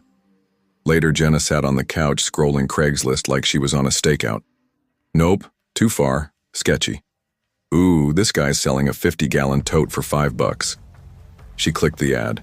One grainy photo, big, blue, dusty. Seller's name was Dennis. Description said, "lightly used, ideal for storage." She messaged him. He replied in 20 minutes. Said we could meet Sunday evening, 7:40 p.m., at the back entrance of Safeway on Oregon Street. Not the front lot, the back where the trucks unloaded. Jenna frowned. Bit weird, but public enough. She pointed a finger at me. "You stay in the car, my guy. I'm serious. People are... people." That Sunday, clouds hung low over town. The air smelled of wet pavement and pine needles. We pulled into the back lot. Empty, except for one white van, crookedly parked, no markings. The back doors were shut. A man stepped out a minute later. Gray sweatshirt, baggy jeans. The way he moved, stiff knees, arms hanging too loose, set my skin on edge. Jenna got out and waved. "You the ones for the tote?" he asked. "Yep, you got it." He nodded, opened the van. Inside, tools, gas cans, a rusted lawnmower, a stack of Rubbermaid totes. Nothing illegal, but nothing right either. Leaning forward, I spotted something in the shadows. Shoes. Kids' shoes. Not one pair. At least 5. Different sizes, shoved against the wall like trash. I texted Jenna fast. "Don't go in. Shoes in the van." She glanced at her phone mid-sentence, then straightened. "We're good, actually. Not big enough. Thanks, though." Dennis just stood there. "It's 50 gallons, says on the label." "Yeah, just not what we're after," Jenna said, stepping back. Then he tilted his head. "Didn't you say your cousin's name was Milo?" She hadn't. Not once. Jenna turned, got in, locked the doors. I heard her breath hitch as she started the engine. "He was watching us before we even pulled in," she said. We didn't speak the rest of the drive. Back at the duplex, the porch light flickered and buzzed like it always did. Jenna got out first, scanning the street both ways. I followed close, adrenaline still humming in my veins. Inside, we locked the door twice and shut every blind. She paced the living room while I sat on the couch, clutching a throw pillow like armor. "You okay?" I asked. "No," she said flatly. "When I messaged him, I never mentioned you. That guy knew your name, Milo. How?" I didn't have an answer. We decided not to tell Mom. She'd panic, quit one of her jobs, and we'd be back to counting cans of soup for dinner. Jenna kept insisting it was probably a fluke, a creepy guy with a lucky guess. That night I barely slept. Every creak of the house sounded sharper. Once I swore I heard gravel crunch outside my window. I told myself it was the neighbor's cat. Morning came gray and still. Across the street, Gloria Whitman, our elderly neighbor, was already outside, watering her dead roses with a green plastic jug. She didn't talk much, but she saw everything, like a human security camera that never shut off. I used to think Gloria was just nosy. Now, I kind of appreciated her. That evening, just as the sky turned dusky purple, there was a knock at the door. Jenna checked the peephole, then cracked it open. Gloria stood there in a pink bathrobe and foam slippers, hair in curlers, flashlight tucked under one arm. "You folks expecting someone?" she asked. Jenna frowned. "No, why?" "I seen a man in your backyard. Twice now, just standing by the trees. Thought you ought to know." I swear I felt the blood drain from my arms. Jenna's voice tightened. "When?" "Last night, and just now. Might have been the same fella. Kinda hunched, gray sweatshirt. Didn't look like he belonged." "Did you call anyone?" Jenna asked. Gloria squinted. "Figured I'd tell you first, but I will if he comes back." After she left, Jenna went room to room, locking every window. Then she pulled Mom's old baseball bat from the closet and leaned it by the front door. We called the police. They showed up half an hour later, 2 officers. One walked the yard while the other asked questions. "Could be a deer," one of them said, glancing toward the highway. "Or someone passing through?" "Sure," I thought. "Passing through our backyard." Jenna just nodded. "Thanks." The next day at school felt like walking through a fog. I kept checking behind me, certain someone was following. Every time a teacher called my name, my chest tightened. Not because it was strange to hear it, but because now I wondered who else knew it. When I got home, Jenna was at the stove making boxed mac and cheese. She didn't say much. Her eyes were puffy like she hadn't slept. We ate in silence while a muted reality show flickered on the TV. At 9:13 p.m., the doorbell rang. We both froze. Jenna mouthed, "Don't move." She crept to the peephole, then turned and whispered, "No one's there." The bell rang again, twice, quick. Jenna yanked open the door, bat in hand. The porch was empty. In the middle of the welcome mat sat a Rubbermaid tote, dull blue, 50-gallon label still on it in faded marker. Closed. No note. "Don't touch it," I said, backing away. Jenna scanned the street. No footsteps, no engine noise. Nothing. She called the police again. This time a younger officer came. He peeked inside the tote. It was empty and shrugged. Could be a prank. Happens sometimes to new folks. Neither of us believed that. That night, Jenna shoved the tote into the garage wearing gloves, then dragged a folding chair into my room. She said she didn't trust her own. Too close to the trees. I didn't sleep. I just lay there, staring at the ceiling, waiting. Wednesday passed quietly, until I went to check the mail around 5:30 p.m. A piece of yellow string was tied tight around the handle. Not tape, not a tag, just string, knotted like it was meant to be noticed. I didn't touch it. I ran inside. Jenna didn't say a word, just exhaled, took a photo, and after a long pause, said, "We need to go." She messaged Mom, said we were going to the library. Instead, we drove across town and parked in the high school lot. Jenna's hand rested on the bat. "I keep thinking," she said finally. "What if he wrote down the plate that night? Or took a picture? What if he's done this before?" "What if he has?" I said quietly. She didn't answer. At 7:02 p.m., her phone buzzed. Unknown number. "You forgot your box." Jenna stared at the screen, then blocked the number and shut the phone off. "I'm reporting this again, and we're leaving this weekend." We didn't go home until almost 10. Gloria was still on her porch, flashlight in hand. "Cops came while you were out," she said. Told me to tell you. They found footprints in the mud by your fence. Not fresh, but not old either. We stayed up all night, every light on. Jenna patrolled the windows with the bat, slow and restless. Saturday morning, she packed a duffel bag, told Mom we were going to stay with a friend in Crescent City for a few days. Somewhere with more people. Somewhere. He wasn't. I packed my backpack with clothes and model parts. As we backed out, I spotted a white van across from Gloria's house. No driver, no movement, just there. Don't look, Jenna said, turning sharply. Keep your head down. In Crescent City, we stayed with one of her old college friends. Bare mattress, dishes in the sink, but it felt safe. I slept through the night for the first time in weeks. 2 days later, Mom called, panicked. There was a break-in, back window smashed. Nothing stolen. Police think it was kids. We knew better. When we got home, the tote was gone from the garage. But Jenna had kept everything. Photos, the ad, the messages, the picture of the shoes in the van. She printed them and tucked them into a manila folder labeled, "In case something happens." A month passed with no sightings, no texts, no boxes. But I checked every parked van, every alley. I never opened the door without knowing who it was. That feeling when something feels wrong? That's not paranoia. That's survival. And no bargain, no storage box, no deal is worth ignoring it.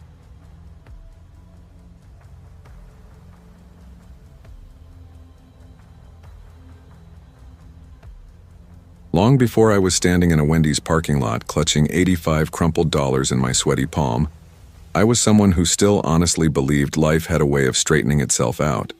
Not because I was naive, God knows I wasn't, but because I was stubborn. I held on to hope the way some people grip pride, too tightly, until it leaves marks you can't hide. For 5 years, I'd worked at the same call center. It wasn't glamorous, but it was steady. The pay covered the bills, and I could sleep at night without wondering if my debit card would decline in the morning. Then April came with reduced hours. May followed with a complete layoff. By June, every time I checked my bank account, the number staring back at me made my chest tighten like I'd swallowed something sharp. That's when my son's laptop died. The old school owner Chromebook, half the keys shiny from overuse, finally gave up after limping through the spring semester. Jaime needed it for his summer learning program. He was 10, quiet, thoughtful, always hunched over a notebook filling it with tiny sketches and strange little stories. He loved technology, hated crowds, and hated asking for help, especially from me. "I can do it on my phone," he said when I told him the Chromebook was toast. His voice was flat, like he'd already decided not to make a fuss. "You can't write stories on a phone, baby," I told him. "I can try." He shrugged, eyes on the floor, already pretending to be older than he was. That night, after he went to bed, I sat alone on the couch scrolling Craigslist. My cousin Sierra's voice played in my head. "They got killers and scammers on there, Tash. People getting kidnapped over TVs and couches. You want your picture on the news for a laptop?" I'd laughed at her warning when she said it, not because it was funny, but because I didn't have any other choice. Craigslist wasn't the last resort, it was the only resort. I found the ad at 1:07 a.m. HP Pavilion laptop, light use only, $85, factory reset, comes with charger, perfect for student use. The pictures made it look clean. The listing said pickup was in Monroe. When I messaged, the seller, Chris G., replied within minutes. "Still available. Moving to Tallahassee tomorrow. Can meet at Wendy's on P. 3:15 p.m. When I told Sierra, she immediately said, "I'm coming with you." 2 days later, I was gripping my purse so tight my fingers ached, trying not to sweat through my shirt in the Wendy's parking lot.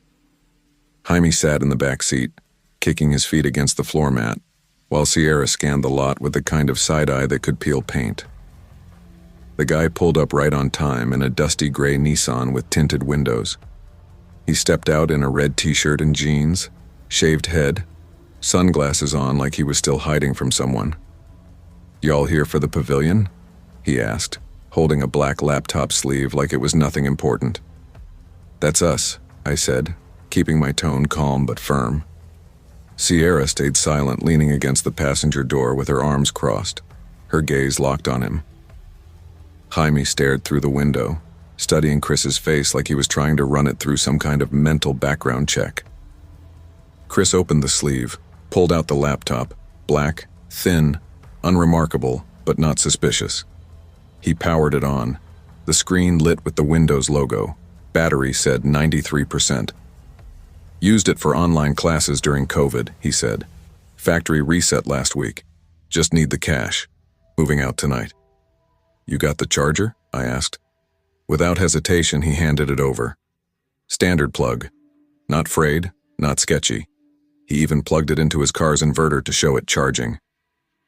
You can test it out more if you want, he offered. That's when Sierra finally spoke. Why you selling it so cheap? Chris gave a quick laugh. Ain't got time to play price games, just trying to clear stuff out fast. It was a solid answer. I counted out the money, 5 20s, a 10, and a 5. He didn't even check it, just shoved it into his pocket. Y'all take care, he said, stepping back and nodding once before sliding into the driver's seat. The Nissan rolled away with a dusty screech. I looked at Sierra. Well? I still don't trust it, she muttered. But it boots. And he didn't try anything stupid. Hope it helps your kid. Now let's get out of here. Jaime cradled the laptop like it was glass the whole ride home. That first night, he opened it before he even took his shoes off. The first 2 days were golden. Jaime figured out how to install his favorite writing program all by himself, even found a free typing tutorial online and started practicing. By the end of the first night, he'd written a short story, 10 full pages, about a lonely robot who wanted to be a poet. I sat at the kitchen table, watching him at the desk in the corner, his shoulders hunched over the keys, eyes bright in a way I hadn't seen in months. It reminded me of when he was little, the way he'd light up from the inside over something that mattered to him. You okay, Mom? He asked that night after dinner, catching me watching him. Yeah, baby, I said, smiling. Just happy. By the second night, he was back to emailing his cousin, trading weird memes, and falling down rabbit holes about black holes and Mars rovers. For the first time in a long while, I thought maybe Craigslist wasn't so bad after all. Maybe people like Chris were just trying to get by like the rest of us. Then came day 3. I was folding laundry in my room when Jaime came out of his, moving slowly. He was holding the laptop with both hands like it might break if he breathed wrong. His face was pale. Mom? His voice was quiet. What is it? It just shut off, then came back. Now it's asking for something. BitLocker recovery key? I frowned. What's that mean? He turned the screen toward me. A plain blue background, white letters across the top. Enter BitLocker recovery key to unlock this drive. We tried rebooting, same screen. I grabbed my phone and Googled it. Looks like it's some kind of security thing, tied to an account, I said slowly. Can we call him? Jaime asked. It says the key's tied to the original owner's Microsoft account. I tried the number Chris had used. Disconnected. I checked his Craigslist profile. Gone. We drove to a local computer shop. The tech, skinny college kid with bitten nails, looked at the screen and sighed like he'd seen this 100 times. Yeah, you're locked out, he said. Happens a lot. People sell corporate or stolen laptops and the system doesn't flag it until later. Recovery key's only available to whoever first set it up. How much to fix? I asked. Maybe $150, but no guarantees. I didn't even have 50. Jaime didn't cry. He just nodded, closed the lid, and handed me the laptop like it was already dead. We didn't say a word the whole ride home. Sierra called that night. I told her what happened. We should have checked more, she snapped. Made him log in, show ID, something. Damn, we were too trusting. I just wanted it to be real, I said. The line went quiet. 3 weeks passed. I worked late braiding hair, took extra DoorDash shifts, skipped lunch more than once. I dug out an old Kindle tablet and tried to load Jaime's writing software on it. It was slow, clunky, but he made it work. He always made do. Then, one Tuesday, Sierra texted me a screenshot. Craigslist ad, Dell XPS, light use only, $90. Moving to Savannah tomorrow. Can meet at Wendy's lot. Different name, different photos, same exact wording, same scam. I stared at the screen for a long time, not sure if I was angrier at Chris or at myself. I'm reporting it, Sierra wrote. I didn't stop her. But even if they caught him, my money was gone. Jaime's summer program was nearly over. We'd missed our shot. Sometimes when I open my closet, I still see the laptop tucked under a stack of towels, a little monument to what happens when hope meets hustle and gets caught in the middle. I haven't thrown it out, not because I can't let go, but because I don't want to forget what it cost me and what it taught me. I've learned to ask more questions, to trust my gut even when it's inconvenient, to check serial numbers, to make sellers log in, to get receipts, even in a parking lot. I've learned that when you're broke, every offer feels like a lifeline. But sometimes that rope is tied to a hook. I don't hate Chris G. I don't even know if that's his real name. Maybe he needed the money like I did. Maybe he didn't care who he hurt. Doesn't matter. What matters is what I do next. 3 months later, I saved enough to buy Jaime a refurbished laptop from a certified store. It wasn't flashy, but it worked. He's writing again, says he wants to make video games someday. I told him he can do anything as long as he keeps his eyes open. That's the moral, I think. Hope isn't bad, but hope without caution, that's how people fall. And next time, I'll bring more than cash and company. I'll bring questions. I'll bring proof. Because the world doesn't owe you fairness. Sometimes it only gives you lessons.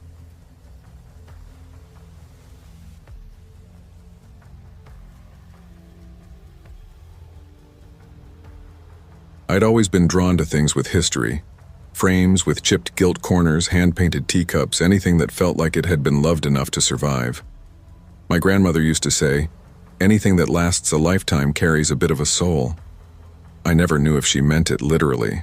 But after Drew and I split, I clung to that thought like it was a lifeline. I wanted things that felt steady, things that wouldn't walk out. I moved into the Santa Rosa rental in late September, a little half-duplex tucked behind a row of walnut trees, scuffed hardwood floors underfoot, a porch swing that groaned when no one sat on it. It was quiet, and it was mine. After 3 years of sharing a cramped one-bedroom with a man who made me feel like I occupied too much air, even silence felt like a luxury. Of course, freedom costs money, and freelancing as an interior designer in a slow season meant my budget for furnishing the place was just shy of non-existent. No West Elm, no Pottery Barn. Most mornings I sat cross-legged on my floor mattress with coffee, scrolling Craigslist for second-hand pieces that didn't look like they came with a curse. That word, haunted, lodged in my head the morning I saw it. The ad read, antique mirror, $80, must pick up tonight. The photos were grainy, but the piece itself was striking. Tall, maybe 6 feet, with a dark oak frame carved into vines and lilies. Art Nouveau by the look of it. The kind of thing you might find leaning behind the counter of an old apothecary. I'd never afford it new. The seller listed herself as Mara J. Her reply to my message came fast. Still available. Must pick up tonight. Bring help. Heavy. Cash only. That part made me pause. Craigslist sellers were usually casual, even forgetful. This felt urgent. But the price was right, and I hadn't bought myself anything beautiful since moving in. I asked for the address. Red Creek Road. Past mile marker 42, white mailbox, long gravel driveway. The name tugged at something in my memory, though not pleasantly. That stretch of road wasn't quite in town and not quite out, a liminal place. I hesitated, then did what women do before meeting strangers in isolated spots. I made a plan. I texted my sister. Going to pick up a mirror, little outside town. I'll text when I'm home. Her reply came quick. If it smells like murder, leave. I laughed out loud. half nervous, half amused, but still slipped my pepper spray and flashlight into my tote. By 6:30 I was on the road, a crisp 20 folded in my front pocket. The sun was bleeding into the hills as I left town behind. Quiet roads bordered by vineyards, barns slouching into themselves. Beautiful in that eerie California countryside way where the silence feels like it's listening. When I reached the bent white mailbox, its metal warped like it had been struck by a truck, I wasn't laughing anymore. The gravel drive coiled through trees whose leaves were too thick for the season, branches knitting overhead and dimming the light. My headlights seemed to dissolve into the shadows. Just when I considered turning back, the woods broke open into a clearing. A one-story house sat there, post-war construction, paint flaking in pale curls. A single porch light glowed faintly, insects orbiting it. No cars, no movement. I parked slow. The trees felt too close, leaning in, curious. I texted, "Here." No reply. The front door opened and a man stepped out.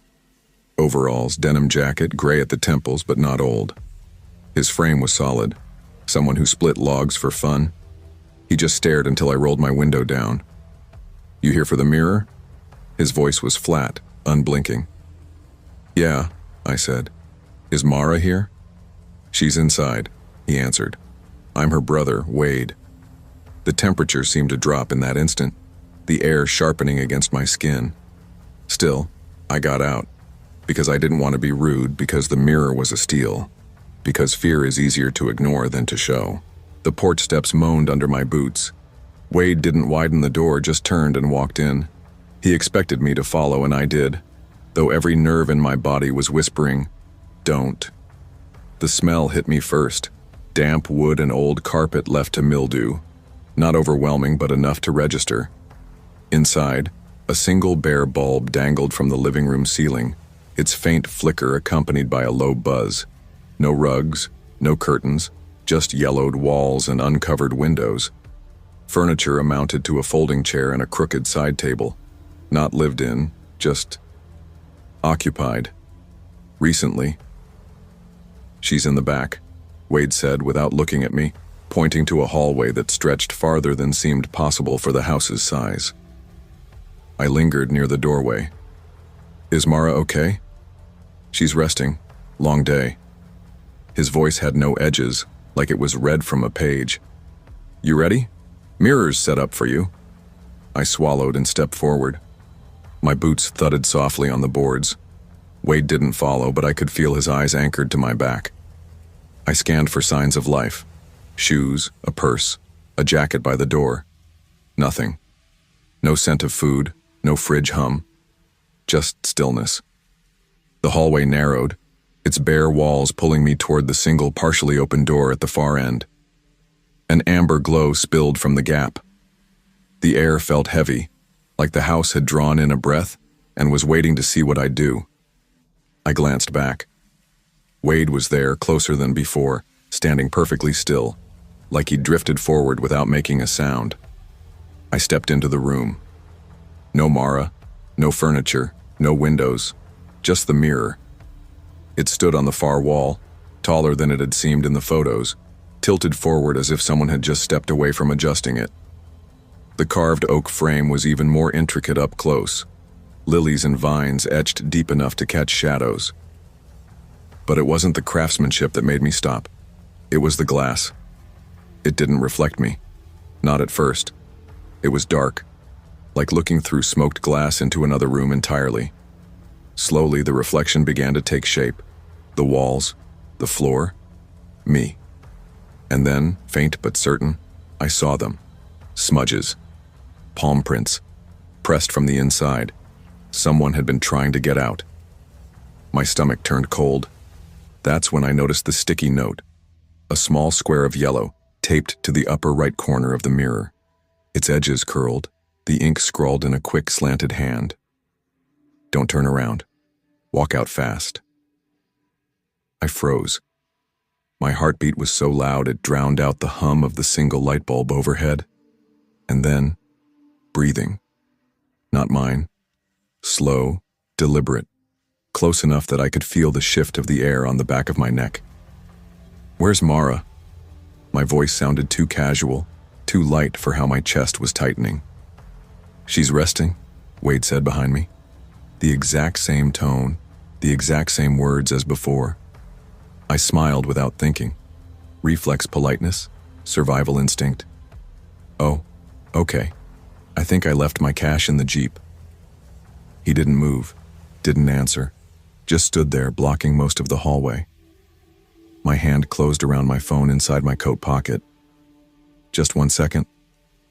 I turned slowly, walking toward the front door like I had all the time in the world. No sudden movements, no rush. He didn't follow. Not yet. The moment I stepped outside, the cold hit me like a slap. I took the long way around my Jeep, pretending to check the back seat, pretending to search for something. I didn't glance at the house, didn't check if he was in the doorway. I climbed in, locked the doors, jammed the key into the ignition.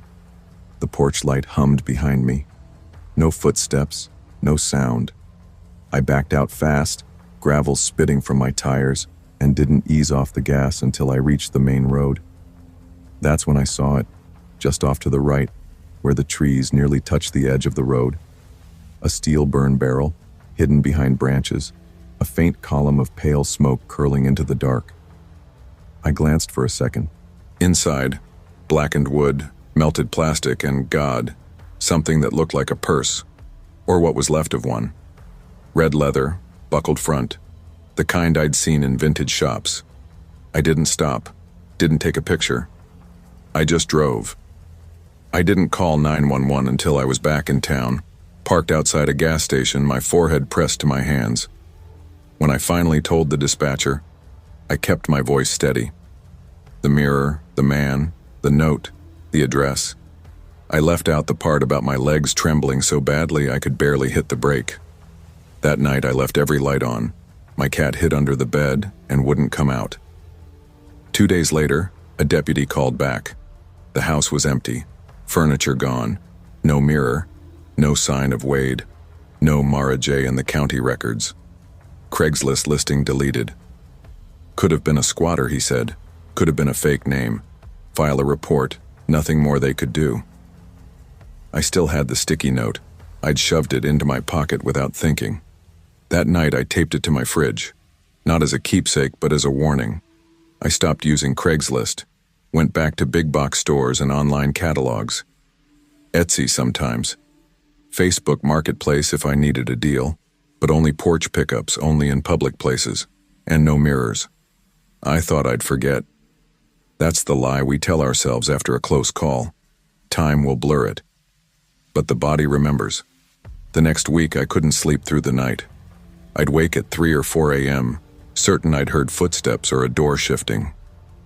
My phone stayed in my hand under the blanket, the blue light flickering against the ceiling. I installed the video doorbell I'd bought a year ago but never set up. It didn't make me sleep better, but I needed to know if anyone came to that door. A few mornings later, Luis, my neighbor across the hall, knocked while I was sorting paint swatches in the entryway. Coffee in hand, wearing the same hoodie I'd seen him in a dozen times. We'd never gone beyond a nod in passing. "You all right?" he asked quietly. I hesitated. "Yeah." "Why?" "Other night you came back quick. Looked pale. Weird vibe. Then 2 nights later I saw a white pickup circling the lot. No lights." That was the first time I told someone the real story. The smell of the house, the hollow emptiness, the sticky note, the prints inside the mirror. Luis didn't laugh or frown. He just listened. When I finished, he nodded once. "Yeah, that wasn't a cellar. That was a setup." The word settled in me like a stone. "Craigslist is like rolling dice," he said. "Most folks are normal. Some aren't. And they count on you thinking they are." After that, he checked in more. Small gestures. A wave when I came home. A single tap on the wall between our apartments before bed. It helped. Still, I moved differently in my own space. Slower, scanning corners, avoiding catching my own reflection. The mirror stayed in my head like a thorn I couldn't pull out. Not just because of what almost happened, but because someone had left a warning. Someone before me. Someone who didn't get out. It took 3 months before I could walk into a thrift store. And even then, I stuck to clothes and kitchenware. No furniture, no glass. I looked past mirrors like they were open doors to places I had no intention of visiting. In January, I bought a small bathroom mirror from Target. Still in the packaging, still sealed. I kept it covered for the first week, like it needed to earn my trust. One night while brushing my teeth, I caught my reflection looking wrong. Not supernatural, just tired. Shoulders curved in, eyes dull. I hadn't noticed how small I'd made myself. That's when it hit me. The scariest part wasn't Wade or the house or even the mirror. It was how easy it had been for someone to piece together just enough of my life to bait the trap. A woman, alone, redecorating after a breakup, looking for charm, willing to drive a little too far for the right price. I'd handed that story to the internet without realizing it, through social posts, Craigslist messages, breadcrumbs. That's all a predator needs. They don't chase, they wait. The sticky note is still on my fridge, curling at the edges. I've thought about throwing it away, but I can't. Someone left it for me, a stranger who didn't get the chance to walk away. If I hadn't read it, if I'd turned my back to the mirror, I don't know what would have happened. I moved again after my lease ended, closer to family, brighter windows, a street where the lights stay on. I still decorate, still love old things, but now I care as much about where they come from as how they look. The past leaves fingerprints, not always on the surface, sometimes pressed deep in places no one cleans. The most dangerous offers don't come with warnings, and sometimes the only thing between you and a trap is listening when fear whispers, "Go," even if it's just a mirror.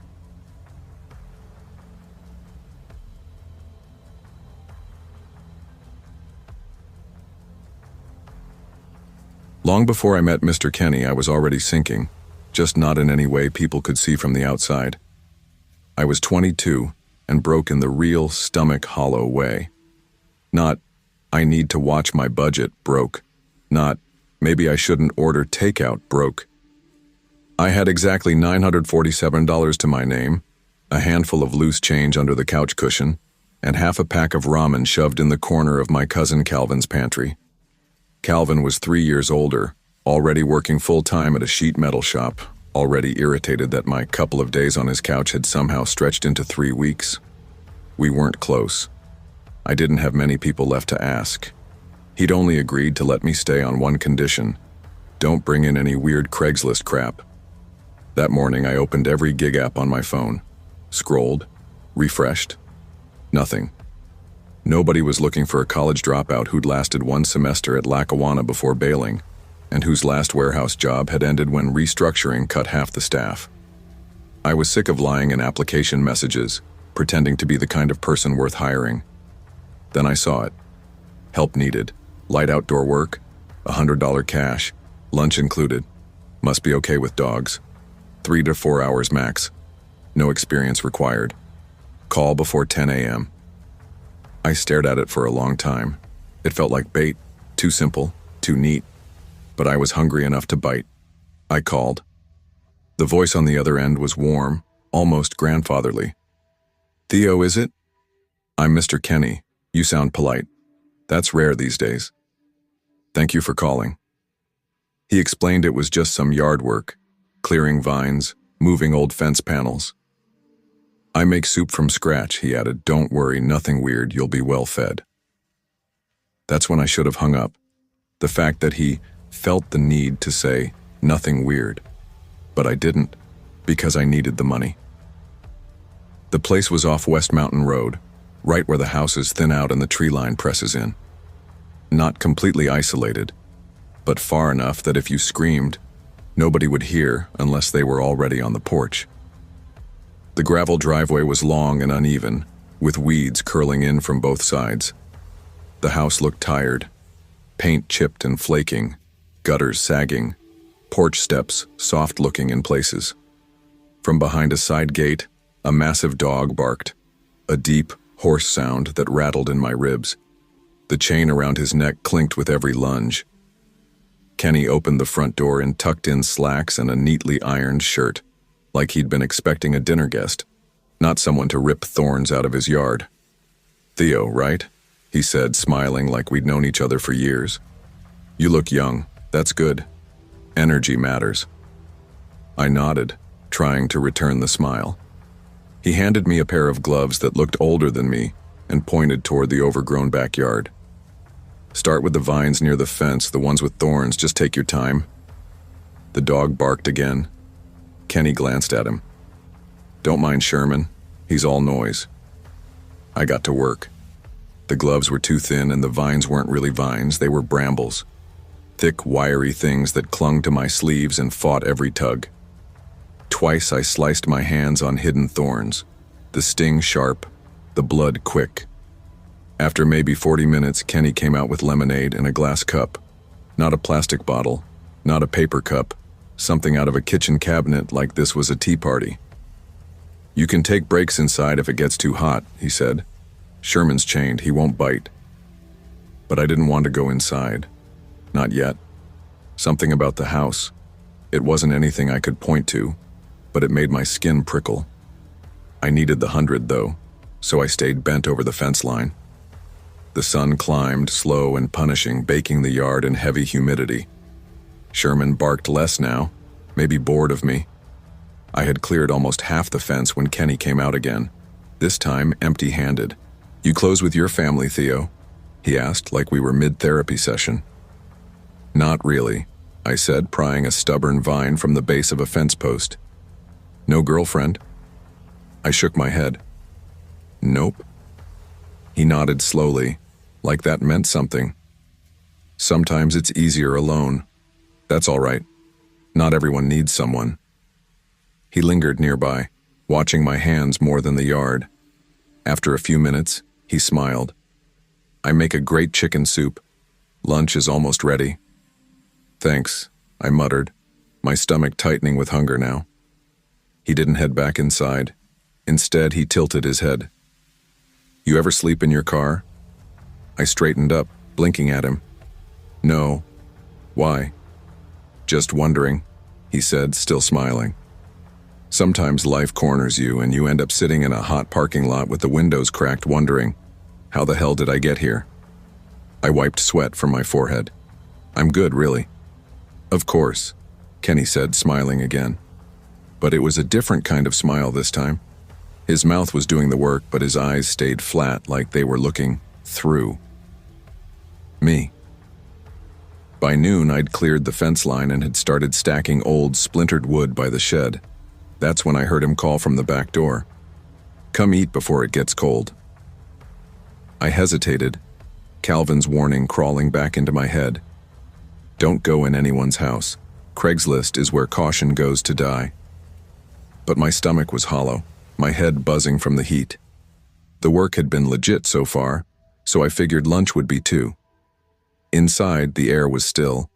No radio, no TV, not even the low hum of a fridge. The walls were a washed-out beige, bare of photos or art.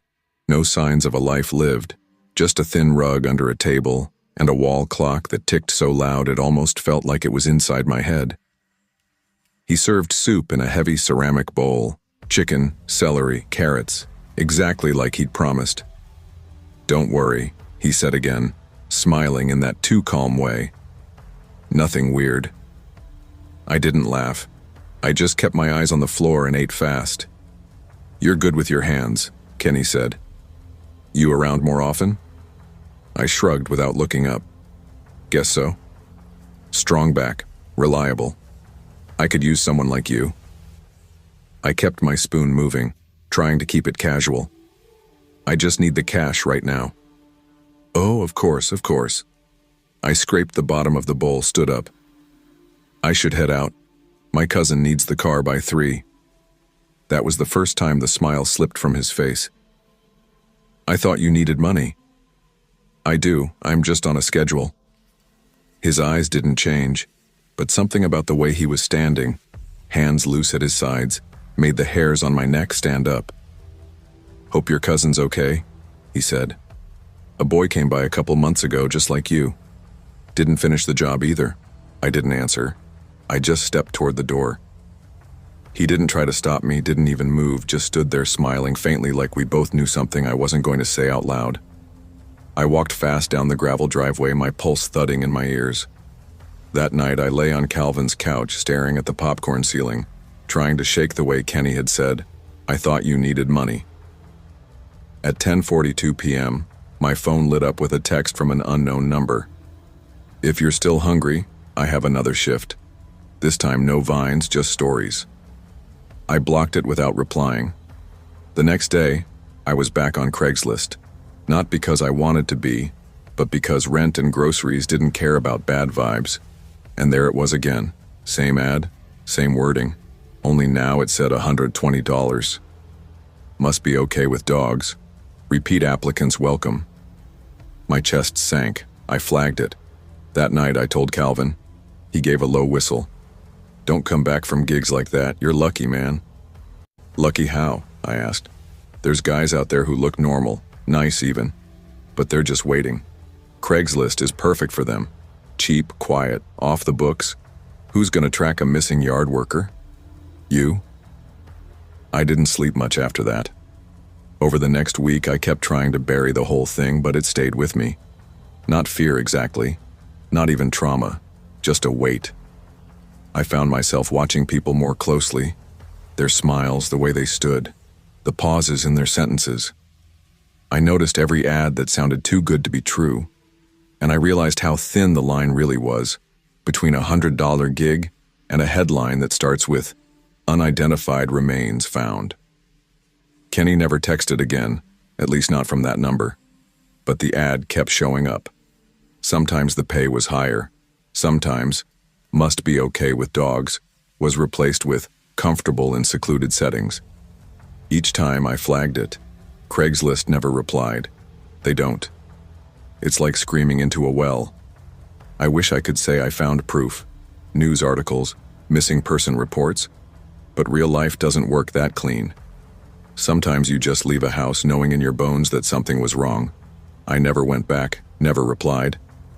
But every now and then, I scroll through gigs again.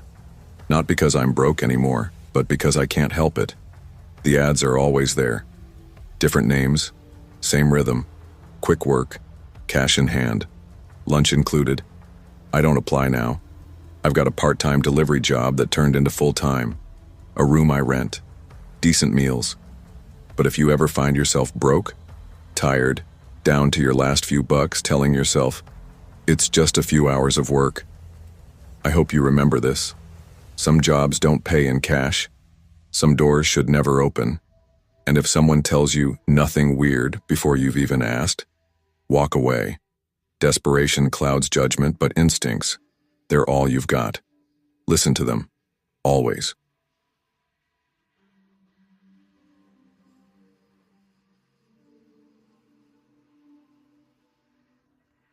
Bismarck goes real quiet in November. Not peaceful quiet, empty quiet. The kind that makes you notice things you normally don't. The faint ticking of the wall clock in the kitchen, the house frame giving soft groans as it settles. The dry scrape of wind-driven leaves brushing the window glass. That night sticks with me not just because of what happened, but because of how ordinary it began. Boring even. I was 19, broke, and trying to keep my head above water. I was still in community college, pulling half shifts at the gas station on Main and helping my mom hold things together after my dad bailed. He'd moved to Wyoming in the spring with some woman he met at a car show, taking only his clothes, his tools, and his damn recliner. Everything else, bills, memories, the responsibility of keeping a house running, he left with us. The gas station job barely covered my own expenses, but most weeks I handed my mom half my paycheck without her asking. I'd see the stack of late notices on the kitchen counter and know she was skipping meals some nights just to keep the lights on. We'd been combing through the attic for weeks, looking for anything to sell. Old end tables, stacks of books, trinkets that hadn't been touched in years. We kept telling ourselves if we found just a little more, we could make it through Christmas without borrowing. That's when I found it. My grandpa's old Technics turntable, still in its original box, sitting beside a milk crate full of vinyl. Coltrane, Miles Davis, Hendrix, the kind of records that made you stop and just hold them for a second. I almost closed the crate again because it felt wrong even thinking about selling them. Grandpa used to play those Sunday mornings while he made eggs and toast, humming along between flipping the bacon. But nostalgia doesn't keep the house warm. At some point you realize you'd trade a dozen good memories for a working radiator and a full tank of gas. So I listed it on Craigslist. Vintage Technics turntable with jazz and rock records, $300, pickup only. By the next morning, 4 messages had come in. 3 were lowball offers. The 4th was from a woman named Eileen. Said her husband was a jazz musician, that he'd treasure the set. She offered $350 without hesitation, claimed it was for his birthday. It felt genuine the way she worded it. We traded a few texts. I told her Monday would work best since Mom would be out visiting her sister in Fargo. Eileen said Sunday night was their only chance. Her husband was leaving for a tour early Monday morning. Something about that answer felt packaged, like she'd rehearsed it. But I pushed the thought away. We needed the money, and I wanted to feel like I was actually helping. Mom warned me, as she always did, to be careful and not let strangers inside. I promised her I wouldn't. By 7:30 that night, she'd left for Fargo. I moved the turntable into the front room near the big window so I could keep everything in sight. Porch light on. Phone fully charged. I even texted my buddy Blake to mess around. Hope she doesn't rob me blind for a Coltrane LP. He replied, if she brings wine and a jazz flute, run. I laughed, but by 8:05 my chest had that slow, tightening weight you get when something's wrong and you can't quite name it. A gray sedan turned into the driveway. Headlights stayed on longer than they should have, and the passenger side of the car was shadow dark. Nobody moved right away. Then a man stepped out, mid-40s, tall, neatly trimmed beard, clean jacket. The kind of guy you wouldn't look at twice in a grocery store, which I realize now might have been the most dangerous thing about him. He walked to the porch like he'd done it 100 times before and knocked lightly. Not eager, not impatient, just testing. I opened the door halfway. Eileen? He smiled politely. She's in the car. Migraine. I'm her husband, Thomas. Oh, okay, I said, not moving from the doorway. She told me she'd be the one picking it up. She was going to, but she's laying down. I can just take a quick look if that's all right. I hesitated. He didn't fidget. Didn't give off that twitchy energy people get when they're lying. Calm, friendly, harmless. Or at least he wore the mask well. I stepped back and motioned him in, keeping the door open, my little compromise between politeness and caution. Thomas crossed the threshold and immediately zeroed in on the turntable. Nice, he said, running a careful hand along the dust cover. These are hard to find in good shape. He started flipping through the records like he knew what he was looking for. She's gonna love this. Technics, Monk. Damn. Then he started asking questions. Too many questions. And not the right kind. Do you store them somewhere else? Then he looked up at me. Any scratches on the table? He asked, running a hand over the dust cover again. Got more records, you... What's back there? His chin lifted toward the hallway behind me. Just bedrooms, I said quickly, shifting my stance so I was between him and the hall. Something in his voice changed then. Still polite, but less casual, more pointed. You live here alone? No, I lied, forcing a half smile. My uncle's in the garage. He raised an eyebrow, the corner of his mouth twitching like he'd just caught me in a bluff. Really? Didn't hear any cars. That was the moment the air in the room seemed to tilt. The easy, friendly energy he'd been projecting cracked, and underneath it was something colder. My heart started kicking hard enough that I could hear it in my ears, and then, tap. A faint, deliberate sound at the back patio door. He didn't flinch, didn't even glance toward it, which told me he already knew it was there. I moved fast. "Uncle Mike!" I shouted loud enough for the neighbors to hear through the thin November air. "Can you come out here a sec?" There was no Uncle Mike. But that didn't matter. Thomas's eyes locked on mine in a long, assessing way, like he was running math in his head. Me, the house, the sound at the back door, deciding. That pause was all I needed. I bolted through the kitchen, the adrenaline making everything sharp and fast, like the house had shrunk around me. My phone sat charging next to the microwave. I snatched it, then yanked open the cabinet where the old home security panel lived. We'd barely touched that system in years. My dad had installed it before he left, and most of the time the panel just blinked quietly to itself. But I remembered one thing, the red panic button. I slammed my palm into it. The alarm didn't just ring, it howled. A piercing, metallic scream that rattled the windows and seemed to bounce off every wall in the house. Thomas froze mid-step, just for a breath. Then he turned and ran. No hesitation, no attempt to smooth things over, just full flight through the open front door. I chased him far enough to slam the lock behind him, my hands shaking so hard I fumbled the deadbolt. Heart hammering, I peered through the blinds. He sprinted for the gray sedan, jumped in, and tore down Ridgewood Drive, the taillights vanishing into the dark. There was no Eileen in the car. The police arrived 11 minutes later, calm, professional. They had me tell the story twice, making notes, asking the same questions in different ways to see if my answers matched. I showed them the messages, the fake name, the car description. One of the officers, older with a tired kind of face, told me quietly, this wasn't rare. "Some people answer Craigslist ads just to scope homes," he said. "Figure out who's alone, what's worth coming back for." He asked what I thought saved me. I said the alarm.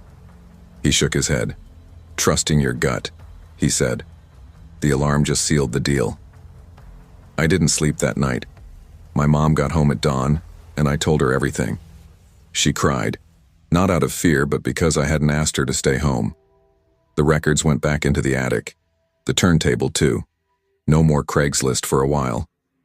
A week later, a detective from the next county called. They'd found a gray sedan abandoned outside a boarded-up farmhouse. Inside, power tools, TVs, kitchen appliances, all stolen. And a printed list, Craigslist ads with addresses, times, and dates. Mine was on it, circled in red ink. I didn't ask what else they found. I didn't want to know. That weekend, Mom changed the locks and paid for a new security system. We switched to Facebook Marketplace but only met buyers in crowded grocery store parking lots during daylight.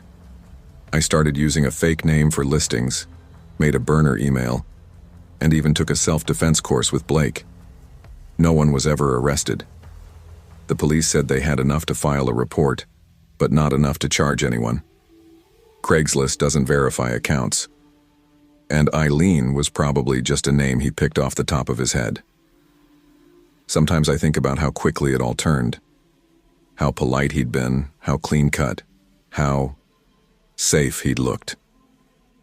We grow up believing danger announces itself. Shifty eyes, dirty clothes, obvious malice. But it's the opposite. Real danger knocks softly. It smiles, says please and thank you. It wants you to feel at ease until you're not. I still help Mom with bills, still sort through the attic sometimes, but the turntable stays where it is. Grandpa wouldn't care about the money. He'd care that we're safe. And I'll never forget what the officer told me before he left that night. Craigslist makes it easy to find buyers, but it also makes it easy to find victims. Never ignore your instincts. I don't care how friendly someone seems. If something feels wrong, it probably is. No sale is worth your life.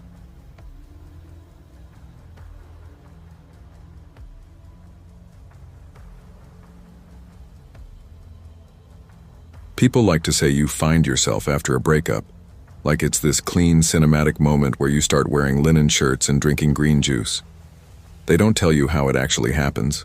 Slow, messy, and with a lot of nights where you're just trying to keep your head above water. By the time I left Shannon, I was 33, broke, and running on the fumes of whatever self-worth I'd had left. She had this quiet, practiced way of shrinking me. Never enough in one go for me to notice just little cuts over time. I started apologizing for turning the TV up, for buying a $20 sweater without clearing it with her first. The last straw came on a Tuesday night that bled into Wednesday morning. One of those arguments that circles the drain for hours until you're both sitting there in a silence so heavy it feels like static in your ears.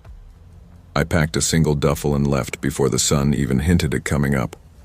Didn't take the coffee pot, didn't leave a note. Just drove until I stopped thinking. The apartment I found east of Albuquerque was the cheapest one listed that had a working toilet.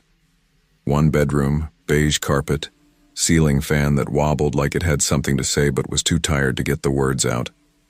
But it was mine. For the first time in years, I could eat cereal for dinner without judgment, leave dishes in the sink overnight, and not brace for a sigh or a cutting remark. That kind of small freedom feels holy when you've been denied it long enough. Only problem: the place didn't have a fridge. I spent 3 weeks living out of a cooler, swapping out bags of ice every 2 days, trying to keep the lunch meat cold enough to avoid food poisoning. My warehouse paycheck barely covered rent. Anything new I could afford was either garbage or on back order for months. Facebook Marketplace was a bust. People ghosted or gave vague excuses. Finally, I turned to Craigslist, with all its oddball energy and faint whiff of, "This could be how I die." I told myself if I met during daylight, stayed sharp, and trusted my gut, I'd be fine. That's when I saw it. Mini fridge, works fine, $60, pickup only, ask for Nora. The pictures showed a scuffed but clean white fridge. Inside looked fine. Nora emailed back within an hour, said she was busy with her dad's medical stuff but her Uncle Dean would be home and could help load it. The address was out on Los Ventanas Lane, west of town. Far enough to feel remote, but not enough to set off alarms. I almost asked a friend to come with me, but he got stuck at work. The sun was still up. What could go wrong? I pulled into the gravel driveway at 4:50 sharp. The trailer was exactly what you'd expect. Faded siding, a yard scattered with rusting junk, wind chimes clinking in the breeze, the kind of rural quiet that makes you feel like you're the one being watched. A man stepped out from behind the screen door. Heavy set, maybe mid-50s, Broncos hoodie with what looked like drywall dust on the front. "You here for the fridge?" he asked. "Yeah, Nora said you'd be around." "Name's Dean," he said, holding the door open. "It's in the garage. Come on." And just like that, I was following a man I'd never met toward a fridge I didn't need badly enough to ignore the way my gut tightened. But I did.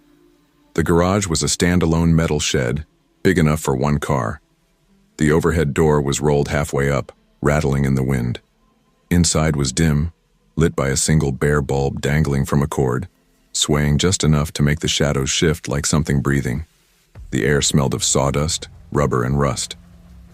Dean gestured for me to follow him toward the back. The fridge sat in the corner, unplugged but clean. White, small dent on the left, nothing major. My niece moved out. "Don't need it no more," he said, tugging the door open. I leaned in. "Looks good. No mold." The inside was fine. Not sparkling, but no weird smell. Seemed normal. Dean stood next to it, arms folded, eyes fixed on me like he was waiting for me to say something specific. He still hadn't asked my name, hadn't mentioned the money. Just watched. That's when I noticed the workbench against the wall. A sheet of paper sat there, folded once but not enough to hide what was on it. Our Craigslist messages printed out. My eyes locked on the dark circle drawn around my full name, the timestamp just below it. He hadn't just printed it. He'd studied it. I forced a casual smile, even though my pulse was hammering in my neck. "Oh, crap," I said, pretending like I'd just remembered something. "I think I left my dolly in my buddy's car. He was going to come help, but he got stuck in traffic." Dean tilted his head slightly, like a dog trying to make sense of a strange noise. "So, you came alone?" I kept my tone light. breezy. For now. But I texted him the address. He should be here in like 10 minutes. He didn't respond, just scratched absently at the patchy hair along his jaw, eyes still on me. I was already edging toward the garage door when he finally spoke. "It's only $60, he said flatly. "You sure you want it?" "Yeah," I said, forcing a laugh. "I'll just grab the cash for my car. Be right back." As I turned, something under a tarp along the side wall caught my eye. Another fridge. Same make, but older. The handle was cracked, and near the bottom corner, just above the concrete floor, was a dark, reddish-brown stain. Dried. Old. Could have been rust. But my brain decided it wasn't. I didn't stop to study it. I didn't even let my eyes linger long enough for him to notice. I just kept walking, pace steady, no running, no sudden movements, just the brisk walk of someone late for an appointment. The moment I stepped outside, the air felt heavy, unmoving, like the whole yard had been holding its breath. My keys were already in my hand. I unlocked the car in one motion, slid inside, and hit the lock button before I exhaled. Only then did I glance in the rear view. Dean was standing just beyond the garage door in the gravel driveway. Still. Silent. Watching. Not waving, not calling out. Just standing there with that same unreadable expression like he was memorizing my car, my plates, my face. I started the engine and backed out slow, forcing myself not to slam the gas. I didn't look back again until I was 5 miles away. I didn't call the cops. What was I supposed to say? That a guy gave me bad vibes and owned a fridge with a suspicious stain? Craigslist was full of stories like that. I told myself maybe Dean was just socially awkward. Maybe he printed the messages because he didn't like using his phone. Maybe the second fridge was just old and grimy. But the feeling stuck to me like smoke. It followed me through dinner, through a restless night, through my shift at the warehouse the next day. Every time I pictured the garage, I saw the tarp, the swinging light bulb, the paper with my name circled in pen. 3 nights later, I was half watching reruns on the couch when my phone buzzed with a news alert. Local teen missing after appliance pickup. Last seen, Las Ventanas Lane. A 19-year-old kid, a delivery driver, had gone to a rural property to collect a washer. He never came back. The road name hit me like a punch to the ribs. This time, I didn't hesitate. I called the tip line, rattled off the address, Dean's name, every detail I could remember, from the Broncos hoodie to the busted mini fridge with the reddish stain. The woman on the phone asked if I wanted to give my name. I told her no. I didn't want it coming back to me. I just wanted them to have enough to find something. Or someone.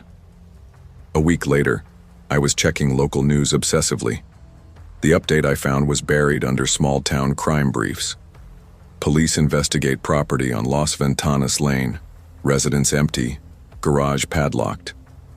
They didn't find the kid. Not yet. The article didn't mention Dean or a fridge, but I knew exactly what they were looking for.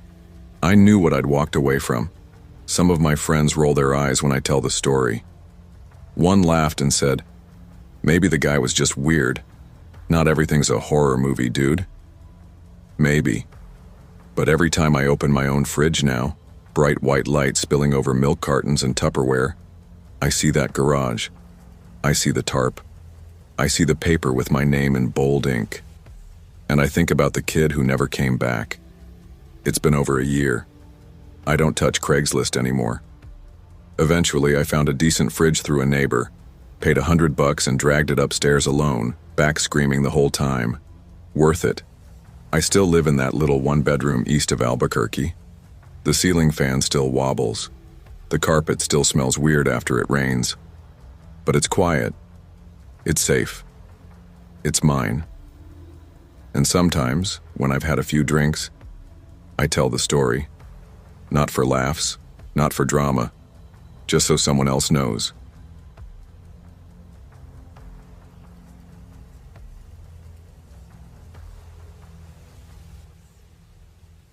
People talk about close calls, but I don't tell mine often. It's like a bruise under a shirt, hidden, tender, and only you know it's there. That night in the garage taught me something I hadn't expected. Danger doesn't always arrive with flashing lights or blaring sirens. Sometimes it's quieter, subtler. A flicker in someone's eyes, a strange email you weren't supposed to see, a smear of something where it doesn't belong. Those are the warnings, and you either listen or you don't. Because in that garage, the light wasn't dim enough to hide the truth from me. For someone else, though, it had already been too late. I learned, really learned, that instincts aren't suggestions. When your gut whispers that something's wrong, you don't ignore it. You don't let fear of sounding paranoid or being impolite override the primal urge to get away. In a world where desperation makes people blind to danger, your survival might depend on walking away without an apology. No second-hand bargain, no extra paycheck, no amazing deal is worth gambling your life on. People love to talk about fresh starts, as if they're all sunshine and clean slates. What they never mention is how oppressive the silence can feel when you close the door on a new place for the first time, and it's just you. No footsteps in the hallway, no second voice calling your name. I just ended a 7-year relationship with Micah. No betrayals, no fights worth repeating. Just two people slowly drifting toward different futures, like boats that no longer shared the same current. When I left, I didn't just leave him. I left the couch we'd picked out together, the dishes, the bed frame we'd argued over in IKEA, the life we'd built in small, ordinary objects. All I took was my cat, 2 suitcases, and a loneliness so heavy it felt like luggage of its own. My new apartment sat on the edge of Pasadena, Texas. 2nd floor, beige walls, and a faint stale smell, like someone had smoked out the window for years. But it was mine. I was determined to shape it into something that felt like me. I collected furniture slowly. A folding table from Facebook Marketplace, a thrifted lamp from the Goodwill on Spencer Highway. Every choice was mine alone, and that independence was intoxicating. The dresser was supposed to be another small victory. I was tired of living out of laundry baskets. Sierra, my friend from Austin, had warned me about Craigslist more than once. Craigslist is roulette, she'd said. Either you find a deal, or you find someone who wants to wear your skin. I laughed it off, but her words lingered.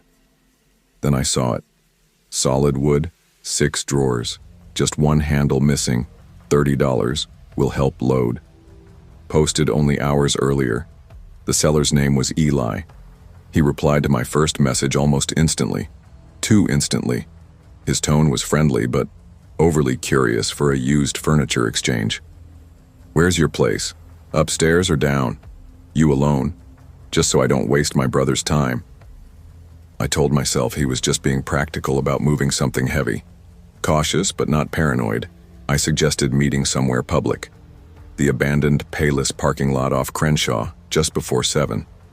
It was close to home, open enough to feel safe. At 6:55 p.m., I pulled in.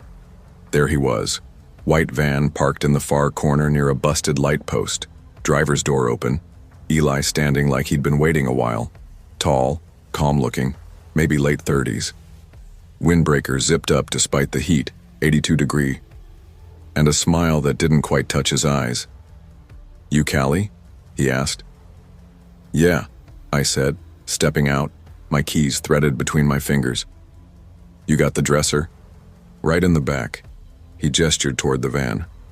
"Want help getting it upstairs? It's solid, heavy." "I'll manage," I said quickly. He looked me over. "Huh, I thought you'd be taller." That threw me. "What?" He chuckled. "Your voice in the messages. Just imagine someone taller." My stomach dropped. I hadn't sent a single voice message. I kept my expression neutral, refusing to let the unease show. He opened the back of the van, revealing the dresser, real, heavy, scuffed at the edges, one handle missing just like the ad said. Solid wood. My pulse slowed a fraction. Maybe I was overthinking. "Take your time looking at it," Eli said, smiling like he was being polite. But I noticed his hand resting lightly on the edge of the van door, like he could close it at any second. You know, Eli said casually, like we were talking about the weather. If your apartment's close, I could just follow you. Help carry it in. Kind of a pain to do solo. I'm okay, I said. Too fast, too firm. He stepped closer. Just one step, but enough for me to feel my pulse pick up. You sure? I mean, your back's probably still strained, right? My fingers froze on the car door handle. I hadn't told him about my back. Not in the messages. Not here. His face didn't change. Calm, smiling, unblinking. 2 days ago, I'd pulled a muscle hauling groceries up the stairs. I'd joked about it in a Facebook status. Pulled something lifting groceries. 30 is the new 80. It was nothing. Just a throwaway line for friends. Yet here I was, standing in front of a man who knew. Who also knew my voice, though I'd never sent a voice message and had mentioned I lived off Shell Street, something I'd never confirmed. You good? He asked softly. I kept my voice level. My neighbor Luis is inside. He can help carry it. A pause. Then he nodded. Fair enough. I slid into my car, locked the doors before my seatbelt was even on, and drove away without looking in the mirror. That should have been the end of it. That night, I couldn't settle. I fed my cat, Scout, checked the blinds over and over like some jittery crime show widow. Around 9:30, I made tea, tried to lose myself in something brainless on TV. At 10:17, I saw it. A white van. Same busted passenger side mirror. Rolling slow past my building with its headlights off, engine humming low. My breath caught. I ducked back from the window, heart thudding in my ears. I called the non-emergency police line. Did he say or do anything threatening? The woman asked, her voice polite but tired. No, but he knew things. Stuff I never told him. Okay, we'll make a note. If you see the van again, call right away. I hung up feeling smaller than when I'd called. No patrol car, no reassurance, just that same hollow question in my chest. Am I overreacting? At 2:13 a.m., my phone buzzed. Unknown number. You forgot your change. Want me to bring it by? I hadn't given him my number. I stared at the message until my phone screen went black, then blocked it. I shoved the phone under my pillow, like burying it would make it less real. It didn't. The next morning, I went straight to Walmart and bought a doorbell camera. Luis, the quiet neighbor across the hall, mid-40s, always in socks with sandals, spotted me fiddling with it in the hallway. You good? He asked, like he already knew the answer. That guy in the van, I said slowly. You saw him? Luis nodded. Pulled up slow last night. I was outside smoking. Didn't like how he looked at your window. You want? I can keep an eye out. I'm usually home nights. I didn't know him well, but right then, he was the only person who felt solid. Real. I filed a complaint with Craigslist. The ad was gone, erased, like it had never existed. For weeks afterward, every white van I saw, at the grocery store, parked down the street pulling out of a side road, made my stomach knot. I took different routes home, kept my phone location off, locked the door even for the 30 seconds it took to take out the trash. I never heard from Eli again, but I never truly believed he was gone. He'd backed off, not because he respected my no, but because someone else had been watching too. Eventually, the fear softened into something duller. I bought a dresser from a real store. Paid more than I wanted to, but I needed it to feel solid. Not just the wood, the choice. Luis still checked in sometimes, a wave, a quick, "You good?" text. Once he helped me carry up a heavy box. We weren't friends, but sometimes you don't need friends. Sometimes you just need someone who notices. I never found out Eli's real name, never learned if he had a record. But I kept the door camera running. I kept the message he sent just in case. I still scroll Craigslist once in a while for deals. I ask better questions now. More importantly, I listen when my gut whispers, even if it's only a whisper, because it's never just a little off. Scout still curls at the foot of my bed. The dresser sits in the corner. Real heavy, mine. And I've learned something I wish I didn't have to. There's no such thing as harmless curiosity when it comes wrapped in van doors and too many questions. It's never just furniture. Not when it's someone's excuse to get closer to you. Trust your gut. Silence isn't safety, and no bargain is worth your peace of mind.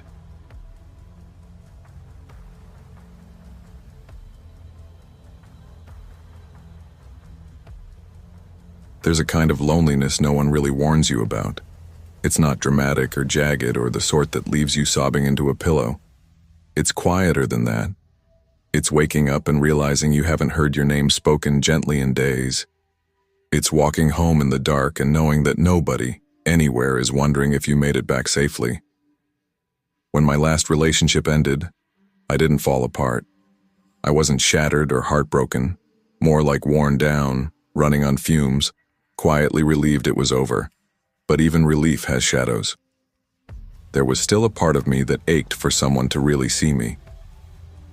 I was 25, waist deep in my graduate thesis on comparative literature, which meant most days blurred into endless scrolling through PDFs, highlighting the same sentence over and over, my brain too fogged to move on.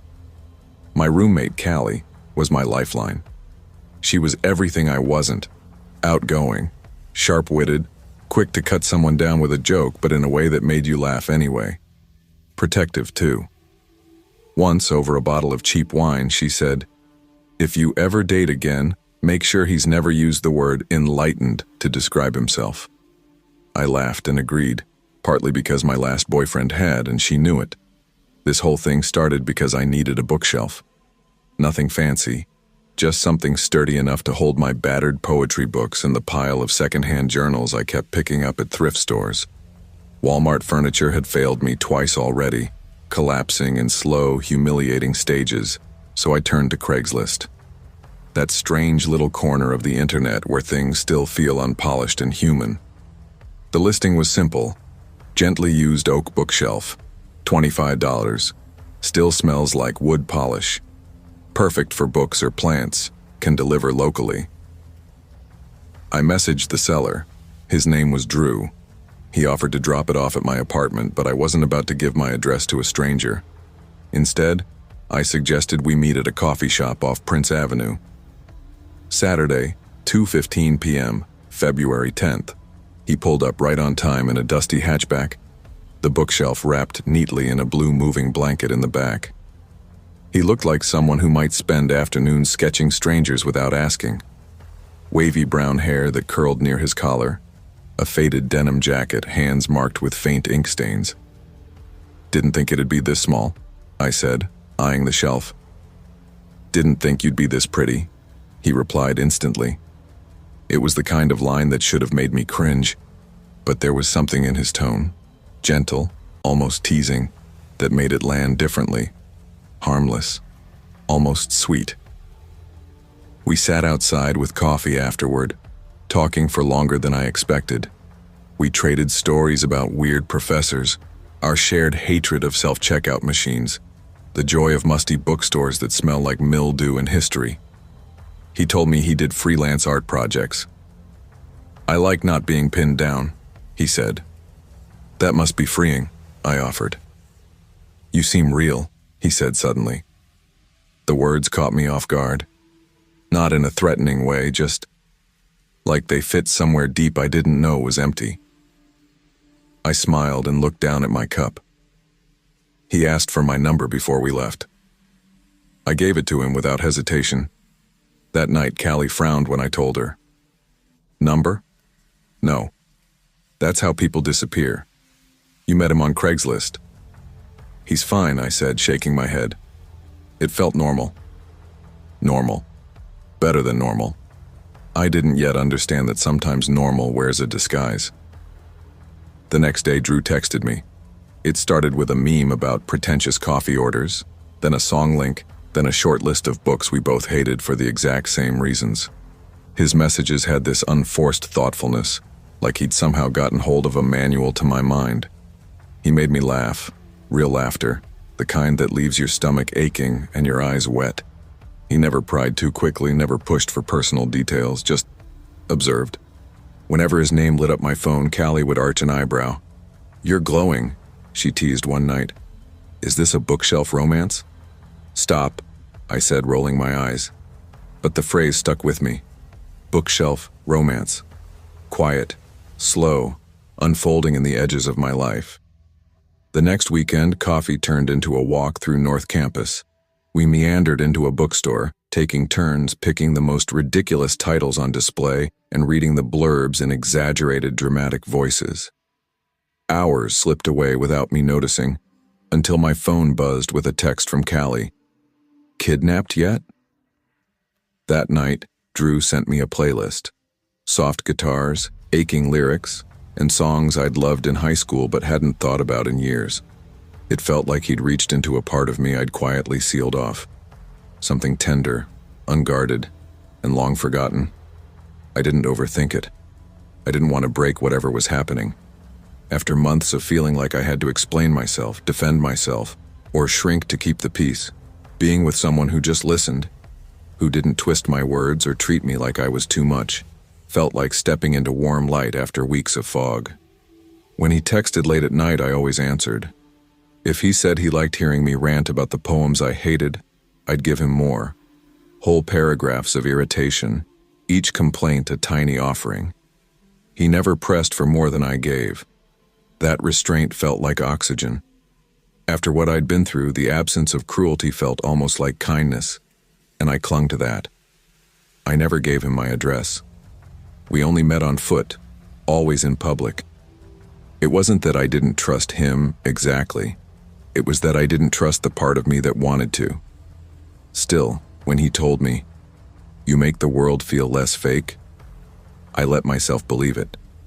I let myself believe him. Because sometimes the wound just wants a hand, and it can't tell the difference between a healer and someone who's simply not hurting it. The first shift came quietly. It was a Thursday night, the kind of cold that sneaks up on you. I'd been in the library for hours wrestling with a section of my thesis that refused to make sense. By the time I packed up, it was nearly midnight. I took my usual route, past the fountain, down toward our apartment. Halfway home, my phone buzzed. "You walk home every Thursday around this time." I stopped. The message glowed in my palm like it was waiting for something. "How do you know that?" I typed back. A pause.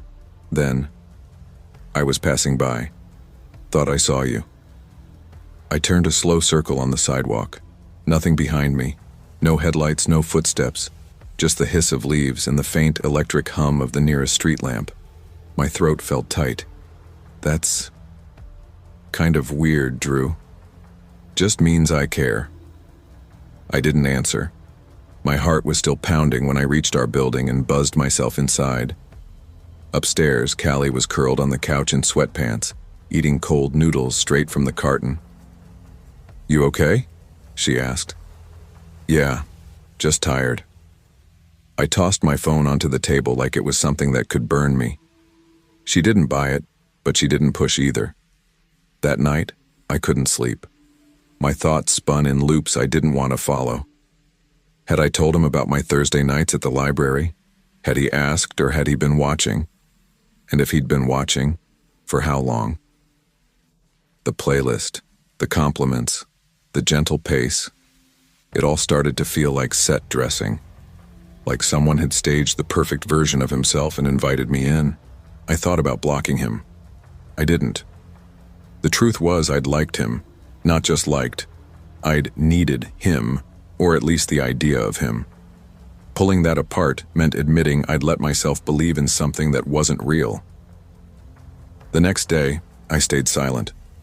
So did he, until noon. "Hope you're okay. Let me know if you want to talk." I stared at it for a long time before typing. "I liked the version of you I met over coffee, the one who said I seemed real. That felt good. This doesn't." I hit send. No typing dots, no reply. The next morning, his number was deactivated, just like that. Over coffee, Callie caught me staring at my phone. "Did you block him?" "No," I said, setting it down. "He's gone."